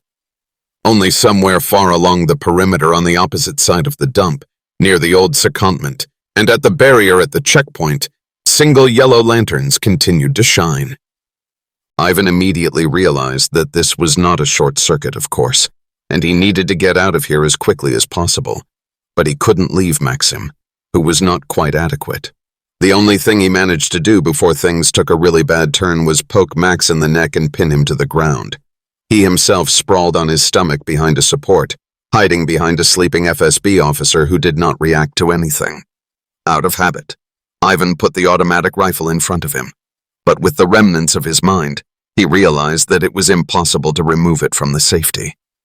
This is not Chechnya with its spirits. A second later, they were hit in the eyes by a very bright light from two powerful searchlights located behind the tents, and they would again have appeared in full view of an invisible enemy in a clearly outlined yellow spot, if not for the support of the ship, which provided some kind of shelter. The rest of the military camp remained in darkness, and it was simply impossible to see anything in such a situation. The harsh voice, amplified by a megaphone, was not at all unexpected for Ivan. It was exactly what he had expected. Maxim didn't even raise his head. Either he was confused or he was really scared, or he completely fell out of reality. "Attention, you are surrounded and all resistance is useless. Snipers are looking at you, and any attempts to change the situation will lead to negative consequences for you. I suggest you leave your weapons in place and come out one at a time with your arms outstretched." After a short pause, a sad suggestion was made. A minute to think. It seems that the invisible commander decided not to enter into any negotiations, not to talk too much, but to immediately take the bull by the horns. Ivan did not have time to figure out anything, as he heard the continuation of the speech, which did not please him at all. "I'm warning you. If at least one of my fighters falls, I don't care from what, I will immediately open fire to kill." There was another short pause. "A minute has passed." Vanya was an experienced scout and did not believe in the voiced horror stories. Well, who's going to shoot at a potential tongue, which moreover climbed up to you and got into a tight ring, from which it's almost impossible to get out? He certainly won't jump down from a dump without a parachute from a height of 70 meters. And the fact that potential tongues don't have any parachutes in such a bright spotlight, you could see even without glasses. The days of kamikaze are over, but it's still worth haggling. It's worth stalling for time. True, the strict commander gave only a minute, but a minute is such a stretch. "Okay, to hell with you. Bank," Ivan shouted, remembering his favorite movie about Zheglov. "But we need guarantees," he added offhandedly, starting to stall for time. Maybe something will change. The owner of the Matugalnik turned out to be a man with humor. However, his humor was specific, and he seemed to like Gaidai's films more. "They'll give you guarantees at the morgue," he bellowed into his megaphone. But Vanya wasn't one of the squishy ones either. He grinned ominously, trying to rouse Maxim. "We're not used to retreating," he said louder. "Is it okay that your soldier is lying in front of me and my gun is at the back of his head? Don't you feel sorry for the young?" "Yes, and I have a hostage." The pause said even more than Ivan had expected. "Yeah," I was doubtful, loud-mouthed. "Call the elder. I'll talk to him. You've done your job." He decided to sweeten the pill. "Yes, and turn the light a little to the side. It hurts my eyes. We won't run away." While the commander of the remnants of the awake garrison was thinking what to say to the impudent man, Ivan quickly gave an introduction to the slightly revived Maxim. Max finally realized that if they fall into the hands, or better yet, the clutches of counterintelligence, they definitely won't be able to help Lena. He still believed that his wife was in trouble, compared to which the problems of the failed Jedi mission were pure nonsense in vegetable oil. But he'll show them anyway, the assholes, and then he'll help Lena. "So Max, you crawl completely behind the support and quickly undress there. All the camouflage, helmet, machine gun, everything is in the dump. You're my hostage. I don't think they've really looked at your camouflage. You're wearing a similar jacket, so it'll work out at first. By the way," he nodded at the sleeping sentry, "he needs to be undressed too. It's like I'm wearing his camouflage. I don't think they found our first ones," he said, referring to the undressed soldiers from the mobile ambush. The man with the megaphone, who also, as it turned out, had a specific sense of humor, and also watched Govarukin's film, decided to clarify the situation and shouted without his mouthpiece. "Hey, hunchback, why are you trying to make a hunchback for me here? How did you get a hostage here? Did you bring him with you?" "Then he's not a hostage, but an accomplice. Can you tell the difference?" Without noticing it, the officer, who had started the debate briskly, got involved in the conversation, but he only gave a minute to think. "Ask him where he came from. He promised to take me to the ship, but he couldn't. So if anything, I'll finish it with a clear conscience," Ivan replied under Maxim's puzzled gaze. The commander of the Special Forces was probably not a master negotiator. He took a break again, which Vanya did not fail to take advantage of. "Max, we're going to have to go out anyway. You're dragging a soldier, and I'm coming with a machine gun from behind. Don't rush with your measure. Let's get closer first. The main thing is not to turn them off. I mean, don't put me to sleep. They had figured out something about this plan. Otherwise, the officer would not have mentioned the falling ones. Try to neutralize him first. What was it Lena said? Send it over the hill, wasn't it? Well, or something like that, so they don't figure it out right away. And when you're sure everyone's here, then turn them all off. Except for me, of course." He allowed himself a smile at the end of his quick speech. A few minutes later, after the FSB commander twice invited Vanya to leave with his hands up, he decided that the time had come, once again discussing with Maxim all the details of his release. They were ready, and they had no other way. Maxim heaved the naked sleeping sentry onto his shoulders with difficulty and slowly walked into the darkness in the direction of the voice, which was again amplified by a megaphone. 3 meters behind, Ivan was walking with his arms spread wide, in one of which he held an unfastened horn, in the other a machine gun. When they left the spot of light illuminated by the spotlights, it shone all over the site again. Someone clearly kept his finger on the pulse and controlled all the twists and turns of the negotiations. In front of a picturesque group of unsuccessful ship invaders, 12 fighters in full gear with machine guns in their hands were positioned in a semicircle. And these machine guns were mostly aimed at the same soldier standing behind the porter with an unconscious body on his shoulder, but wearing sneakers. Seeing his fighter on Maxim's shoulder in such an unenviable position, the commander literally gritted his teeth. "Well, bitches, you're going to answer for this." "For what, Commander?" Ivan decided to play the fool. "For everything. Just tell me how you put them to sleep first. If at least one falls now, I'll shoot you in the leg." He defiantly pulled a pistol from his holster and pointed the barrel in Ivan's direction. Things were taking a bad turn, although Vanya had assumed something like this. But he continued to play the chosen role of a simpleton. "How's that?" Just like that.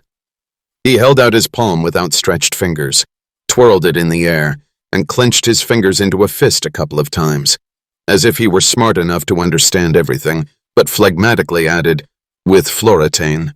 You've heard, haven't you?" And he smiled. I decided to play the fool. The Special Forces soldier became even more enraged. "Let's play. Take him," he quietly and ominously commanded the soldiers standing next to him. But suddenly he gasped and looked helplessly in one direction, then the other. Something was obviously happening to him, and not very good. But he held on, biting his lip. "So, Sazonov, in charge. Don't stand on ceremony with this one. And even this one." He nodded at Maxim, who was still holding the soldier on his shoulder. "Hold it. I'll be right there." And he quickly disappeared behind the tents, waving the pistol in his hand in time. Ivan breathed a sigh of relief. So far everything is going according to plan. If only Maxim didn't hurry up. They must have found a lot of people sleeping, since they laid everything out so clearly. Sazonov, standing on the flank, did not even have time to take office. He also failed to command his fellow soldiers. He also clutched his stomach just a second later. Guys, you, take care of these." He nodded his head in the direction of Ivan and Max with a sleeping sentry on his shoulder. "I don't feel well either. I'll be quick." And then he almost skipped off into the shadows of the tents. Maxim, tired of holding the overweight soldier on his shoulder, first tossed him up, then leaned to the side, demonstrating a desire to drop the heavy load, and, attracting everyone's attention, asked rather sharply, "Do I have to hold him for a long time? I'm not Jabotinsky after all." He recalled the weightlifter from his early childhood. Two soldiers standing next to each other, in the absence of their senior, looked helplessly around, threw their machine guns behind their backs, and intercepted Maxim's unconscious body. One put his hands under Tom's armpits, the other took his legs. They just stood there, looking around, not knowing whether to put their friend on the ground or drag him into the tent. Finally, someone, probably a medic from the line, commanded, "Bring it to me. I'll take a look now." After they left, the group of guards decreased by a third, but there was no longer any tension in the air, and everything would have been fine if it hadn't been for the commander, who returned at the wrong time from behind the fence and continued to hold a pistol in his hand. "What the hell is this?" the officer shouted sharply, not yet out of the shadow of the tents. "Why hasn't he been hobbled yet? Sazonov, motherfucker!" And without finishing his accusatory monologue, he abruptly turned around and ran off into the darkness again. A light laugh was heard among the soldiers, which somehow brought Ivan closer to the guards, who felt a kindred spirit in him. Everyone has their own job, nothing personal. And our captain seems to have eaten something wrong. Yes, and Sazonov is with him. "Oh, guys, my stomach is twisting too," someone from the disordered line suddenly said. "I'm also... It's in the bushes." "Maybe we're all poisoned, eh?" a fourth person shouted almost in panic. Ivan waved his hand resignedly, defiantly sat down on the ground, folding his hands in his lap. "Yes, all of you run. I'm not going anywhere. I'm going to sit here and wait for you all to..." Maxim laughed out loud and also sat down a little apart from his former escort, as if he was still afraid of him. And surprisingly, the soldiers, shifting from one foot to the other, surreptitiously looked at each other, then reluctantly, but gradually accelerating, rushed in the direction where the captain and Sazonov had run. A minute later, no one was guarding the guys. Everyone was busy with more serious matters. "Max," Ivan asked cautiously, making sure that no one could hear them, "aren't you overdoing it? The Wolfman's captain is experienced. If he has figured out something about the fallen asleep, then he can guess here too." I looked around again. "Keep your eyes open. Or better yet, knock him out completely, just not by sleeping in some other way. And it's better that the soldiers see that we have nothing to do with it." As soon as he managed to say this and turn away from Maxim, An enraged captain in an unbuttoned jacket ran out from behind the tents, brandishing a pistol and heading straight for Ivan, at the same time raising the pistol to chest level. "That's it, bitch! Pray!" he shouted from afar. To be honest, Vanya was scared. He obviously didn't expect this, but he tried not to show it. He remained sitting on the ground, raised both hands in front of him, as if shielding himself from the rampaging scourge, and letting panic creep into his voice, he spoke. Captain, what are you doing?" "I'm sitting here, still there. What are you getting excited about?" The commander, who had lost his authority a little and was trying to regain it by any means, was already standing next to Ivan, who was sitting on the ground and waving a pistol in his face. "You've poisoned my people, bitch. First, I put some of them to sleep, and he poisoned the others. Do you think it will work? But fuck you. I'm going to come on you now. When attacking..." Captain, Vanya began to speak more frequently, knowing full well that no one would shoot at him. "They don't warn you about this, and they wouldn't have kept an obvious hysteria in the FSB, so it's all a game for the public. He tries to intimidate, and then shake. We know. We watched in August of the 44th. What's mine is mine, but I'm not involved here. Did your crappy cook feed you something inedible and I'm the last one?" He was already shouting indignantly. "No, that won't do. Do you take a good look at him? Is he sick himself or not?" Ivan said everything that came to mind. The main thing was to talk, and he was thinking against his will. Where was this inadequate officer putting a gun in the toilet? Is that how he holds it in his hand? And how does he unbutton his trousers? With one hand or something? And he's not afraid? What if he shoots something by accident? By this time, soldiers with downcast faces began to appear from behind the tents, knowing full well that they had violated their duty. They left a dangerous criminal unattended, despite the order, and secretly expected major trouble from the commander, who was also yelling like mad at the man sitting in front of him.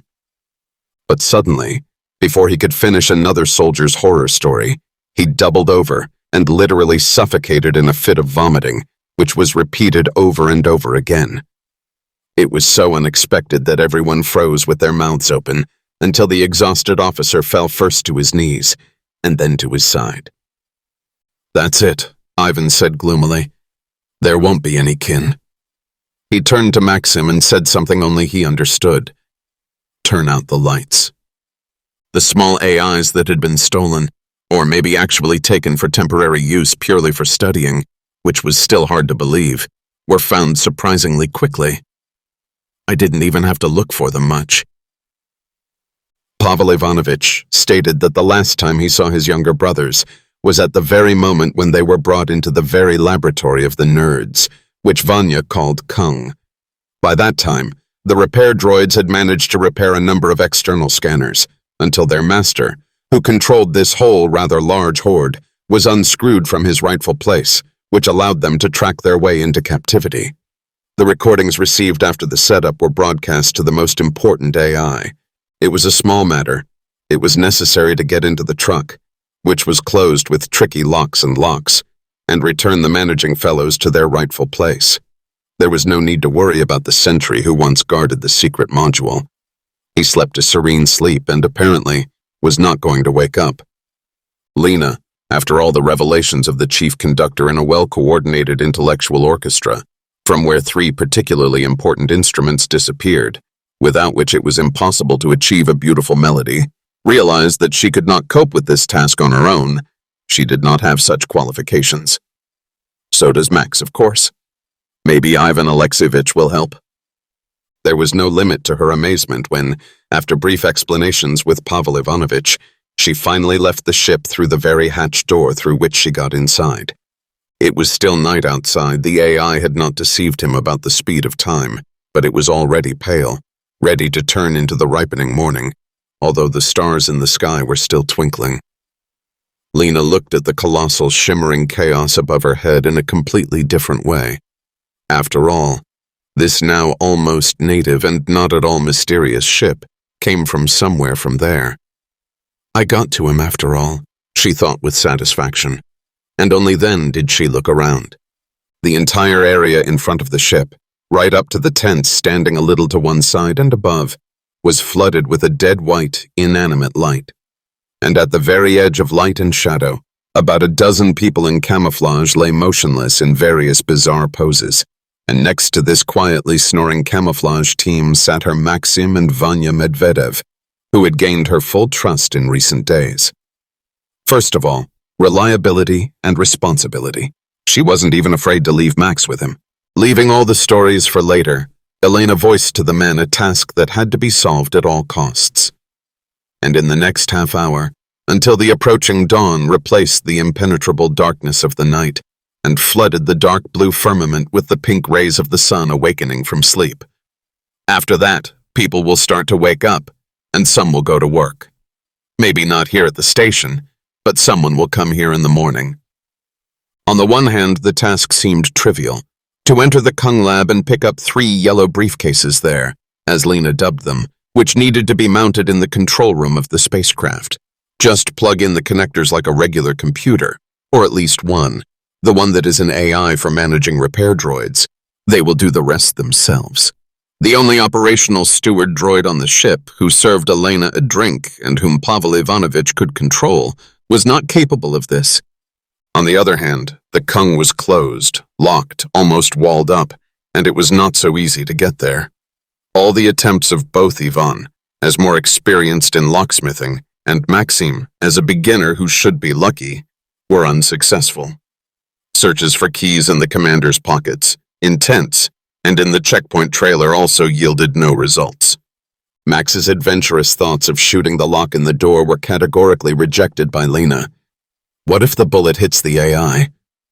Then that's really it. And there are 1,000 teenagers on the ship, almost children, and what will happen to them in this case? That's the same thing. You have to think first, dear, and preferably with your head. Desperate, Elena remembered her ability to mentally connect and called the main one, who understood the problem even before Lena had built her mental speech into a digestible series. She didn't have a blocker cube in her hands. She left it on the table in the unloading room. Elena Yurievna, Pavel Ivanovich replied. Don't worry. I'll send you some nanobots. They will open any lock. Absolutely anyone. Wait for it. A few seconds later, several small stars, or fireflies, danced in the air near the tightly closed truck door, which, after spinning, disappeared one by one into the keyholes, of which there were several besides the massive combination lock. What these little ones were doing remained a mystery, but there was no doubt that they were working. A quiet buzzing in the door or behind it sometimes intensified, sometimes disappeared completely, then resumed, but in a completely different key. 2 minutes later, a request from the ship's chief AI sounded in Elena's head. Elena Yurievna, try to open the door. The door opened easily and effortlessly, without even creaking. It was only a matter of 2 more minutes to find the yellow suitcases in the dark using the flashlight of the phone. These portable small AIs turned out to be surprisingly heavy, and the men had to carry them. Maxim carried one, and Ivan got the other 2. Lena, as hostess, led them into her already familiar house, which she easily opened by touching the outlined oval with her palm. Were the guys worried? Yes, indeed. Unlike Elena, when she entered here for the first time, very much.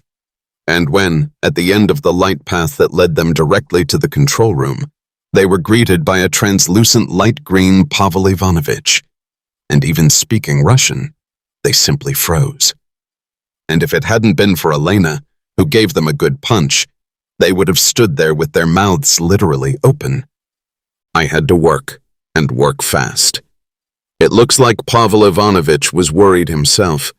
A slight fuss, completely out of character for him, and a slightly trembling voice, which asked him to connect the suitcase first to the left of the central counter, spoke precisely about this. It was possible to understand him, and no one even paid attention to it. When a series of incomprehensible signs ran across the screen of the connected monitor, the main AI, as it seemed to Elena, breathed a sigh of relief.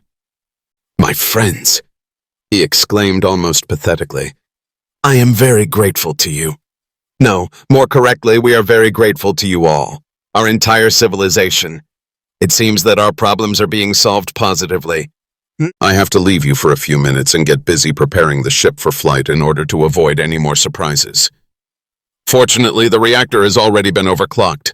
There are some small things left, but without them, there's no way. Please, go to the psychological relief room.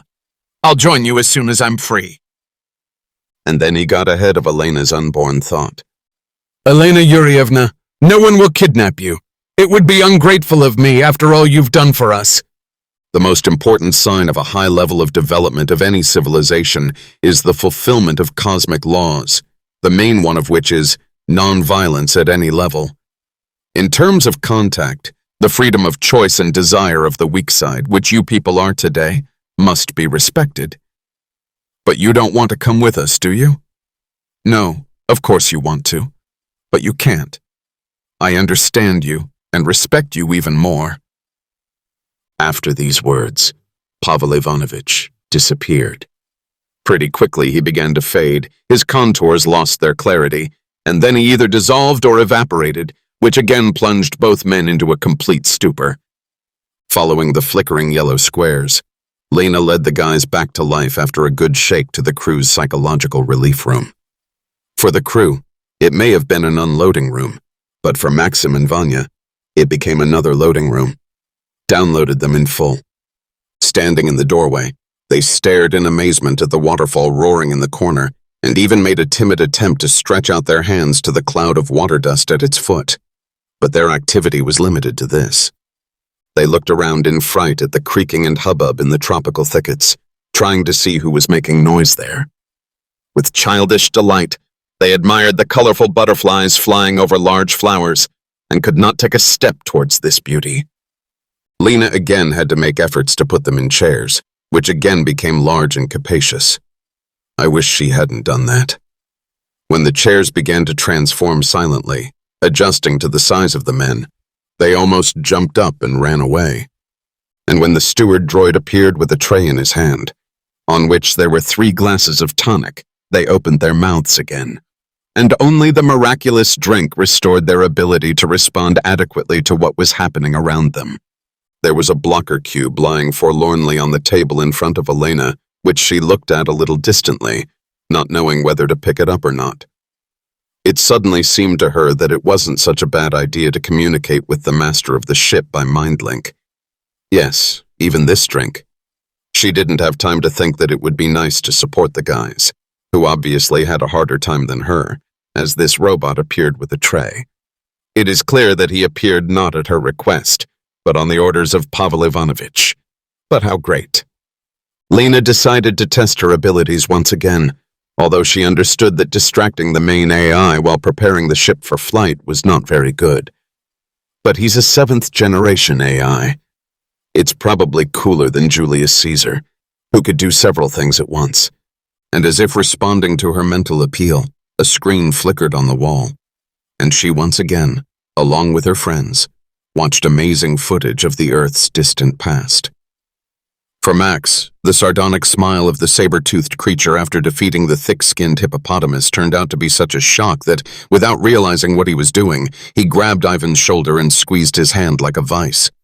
To Ivan's credit, he did not even react to this, absorbed in seeing the miracle of nature. Pavel Ivanovich appeared in the hall half an hour later, when the horror film from the distant past of the planet was completed, and the tonic, the effect of which was appreciated by both Maxime and Ivan, imperceptibly ended. The solemnly smiling greenish face spoke volumes. It looked like the adventures on the third mountain were coming to an end, and the guys felt it. Ivan, who had become himself after taking the tonic, looked at Lena attentively and warily, and she couldn't help but feel it. She looked at him, nodded and smiled, making it clear that she remembered everything. Pavel Ivanovich, her voice was neutral. We understand that you are ready to leave, and now nothing prevents it. Except for our presence here. Of course, we still have a lot of questions that we would certainly have asked you if it weren't for the circumstances. In any case, We are very grateful for your kind attitude towards the inhabitants of the Earth, despite some excesses that have arisen. Before saying goodbye, I want to ask you for help." The AI casually glanced at the thought blocker lying on the table, chuckled in a completely mundane way, and stated, "Elena Yurievna, you don't have to continue. I know everything, and I think that fulfilling your request is the least we can do to thank you and your friends for all that you have done for our civilization. But to do this, we need to bring Ivan Alexeyevich's wife here, and the sooner the better. It will take you 2 hours to recover, and you need to leave here before new people start appearing at dawn. I'll prepare the medical capsule, and you go get the patient." And Pavel Ivanovich disappeared again. Vanya, standing up from his chair and still clutching the armrests, looked at Elena with disbelief. "Is it possible? What is it?" he whispered. "Is my Lena really going to be able to walk?" And he added almost in a whisper, "So, not for nothing." Elena Yurievna ignored his last phrase, but spurred on her own. "Run, Vanya! You still need to get to the Amshanik! To the car!" Ivan suddenly straightened up abruptly and looked at her in a completely different way. "No, I'll take the jeep. There's a military jeep parked at the checkpoint with the keys in the lock, like the one that was chasing us. When I was looking for the keys to the Kung, I looked there." Then he turned to Maxim. "Max, are you with me? The two of us will be faster so that we don't have to worry about the stroller." Maxim smiled, happy for his friend, but answered grumpily, "You don't have to ask." Ivan carried his wife out of bed and dressed only in pajamas onto the ship, almost running up the stairs at the wing. A small cargo platform. Several droids were already waiting for him in the airlock, and Pavel Ivanovich himself was standing modestly at the door. Vanya carefully laid the perplexed Elena on a soft bed covered with an unfamiliar material, squeezed her hand tightly and blinked encouragingly. "Trust me. Everything will be fine." Afraid of wasting an extra minute in case it wasn't enough, he didn't even bother to tell her any details of the manipulation awaiting her. He just said that the aliens had agreed to treat her. Although, to be honest, he himself did not know what awaited her, but he unconsciously believed Elena Yurievna, Maxim's wife, and the AI, and himself. When the droids left the free-floating platform with the priceless cargo, Ivan seemed to freeze, afraid to move. Then he turned to Maxim. "Max, go to Amshanik to get our Hyundai. I can't do it." And he sank helplessly onto the floor of the airlock, putting his hands on his bent knees. After a while, he and the remaining Elena moved into the unloading room. She had already become quite familiar with mind communication and ruthlessly exploited the ship's owner, who seemed to only enjoy doing her bidding. So this time he turned on the running light so that his guests would not get lost. Say what you will, but the ship was still huge and it was impossible to get to where you wanted, even the third time without a hint. The wait dragged on, and even in a room where there were so many temptations, Ivan could not find a place for himself. He walked gloomily from corner to corner, then froze at the waterfall, then approached the tropical thickets and listened to the hubbub of hiding birds, then sat down in a wonderful transforming chair, which he no longer paid attention to. With each passing minute, his excitement grew, and no matter how hard he tried to control himself, he couldn't do it well. Elena, who was sitting quietly, only shook her head in silence until Ivan saw her. A couple of hours later, when his Elena entered the hall, accompanied by droids and Pavel Ivanovich, by herself without assistance, and she looked very impressive even in her pajamas, he turned away and began to cry. Not sobbing, of course, but crying the way men cry. Sparingly, quietly. He was embarrassed by his tears, but there was nothing he could do.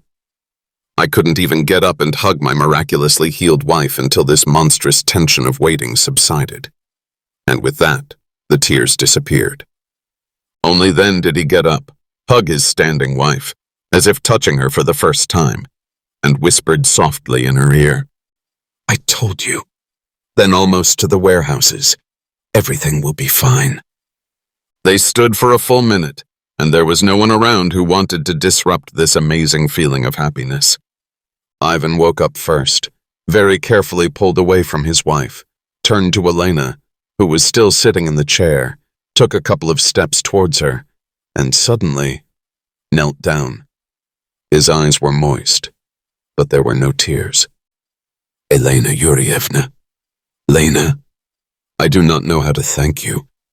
If it were not for you, nothing would have happened. If you need my help, he turned to his Elena and corrected himself. Our help, in any form. We will do everything. Maxim, who had already returned and was also watching Ivan as he waited, jumped up to him and tried to lift him up. Vanya got up, hugged his friend tightly, and only said, Max, well, you know. Only after the friends did Ivan turn to Pavel Ivanovich. I do not know what to say to you, except my sincere thank you. If you only knew what it's like to see a loved one suffer and not be able to help them. It's very hard. Now, thanks to you, there are several more happy people in the world. Thank you. And bowed in the most authentic way, as they say in the belt. Elena Yurievna would not have been herself if she hadn't asked the main AI before parting. Pavel Ivanovich, won't your takeoff hurt the soldiers? They're still sleeping. Or maybe they should be dragged away. He just smiled silently, and Lena understood everything. She believed Pavel Ivanovich. An hour later, when Maxim and Elena had vowed to come to the Medvedevs with little Alyosha over the weekend, and were now returning home, Maxim suddenly slowed down and asked his wife, Len, but we still didn't find out why my dead were glowing. And where did I get these anti-medical abilities? And you have the gift of foresight. And what was that mist over the village? For what? And a lot more. Lena thought about it, then put her hand on her husband's shoulder and stated as a matter of course. So we have to get to this Celia somehow. We'll figure it out there for sure. Maxim, who had learned a lot about his wife over the past 6 months, suddenly slammed on the brakes and, frightened, almost screamed, How? I don't know yet, Elena replied, smiling, deliberately emphasizing that cherished word, bye.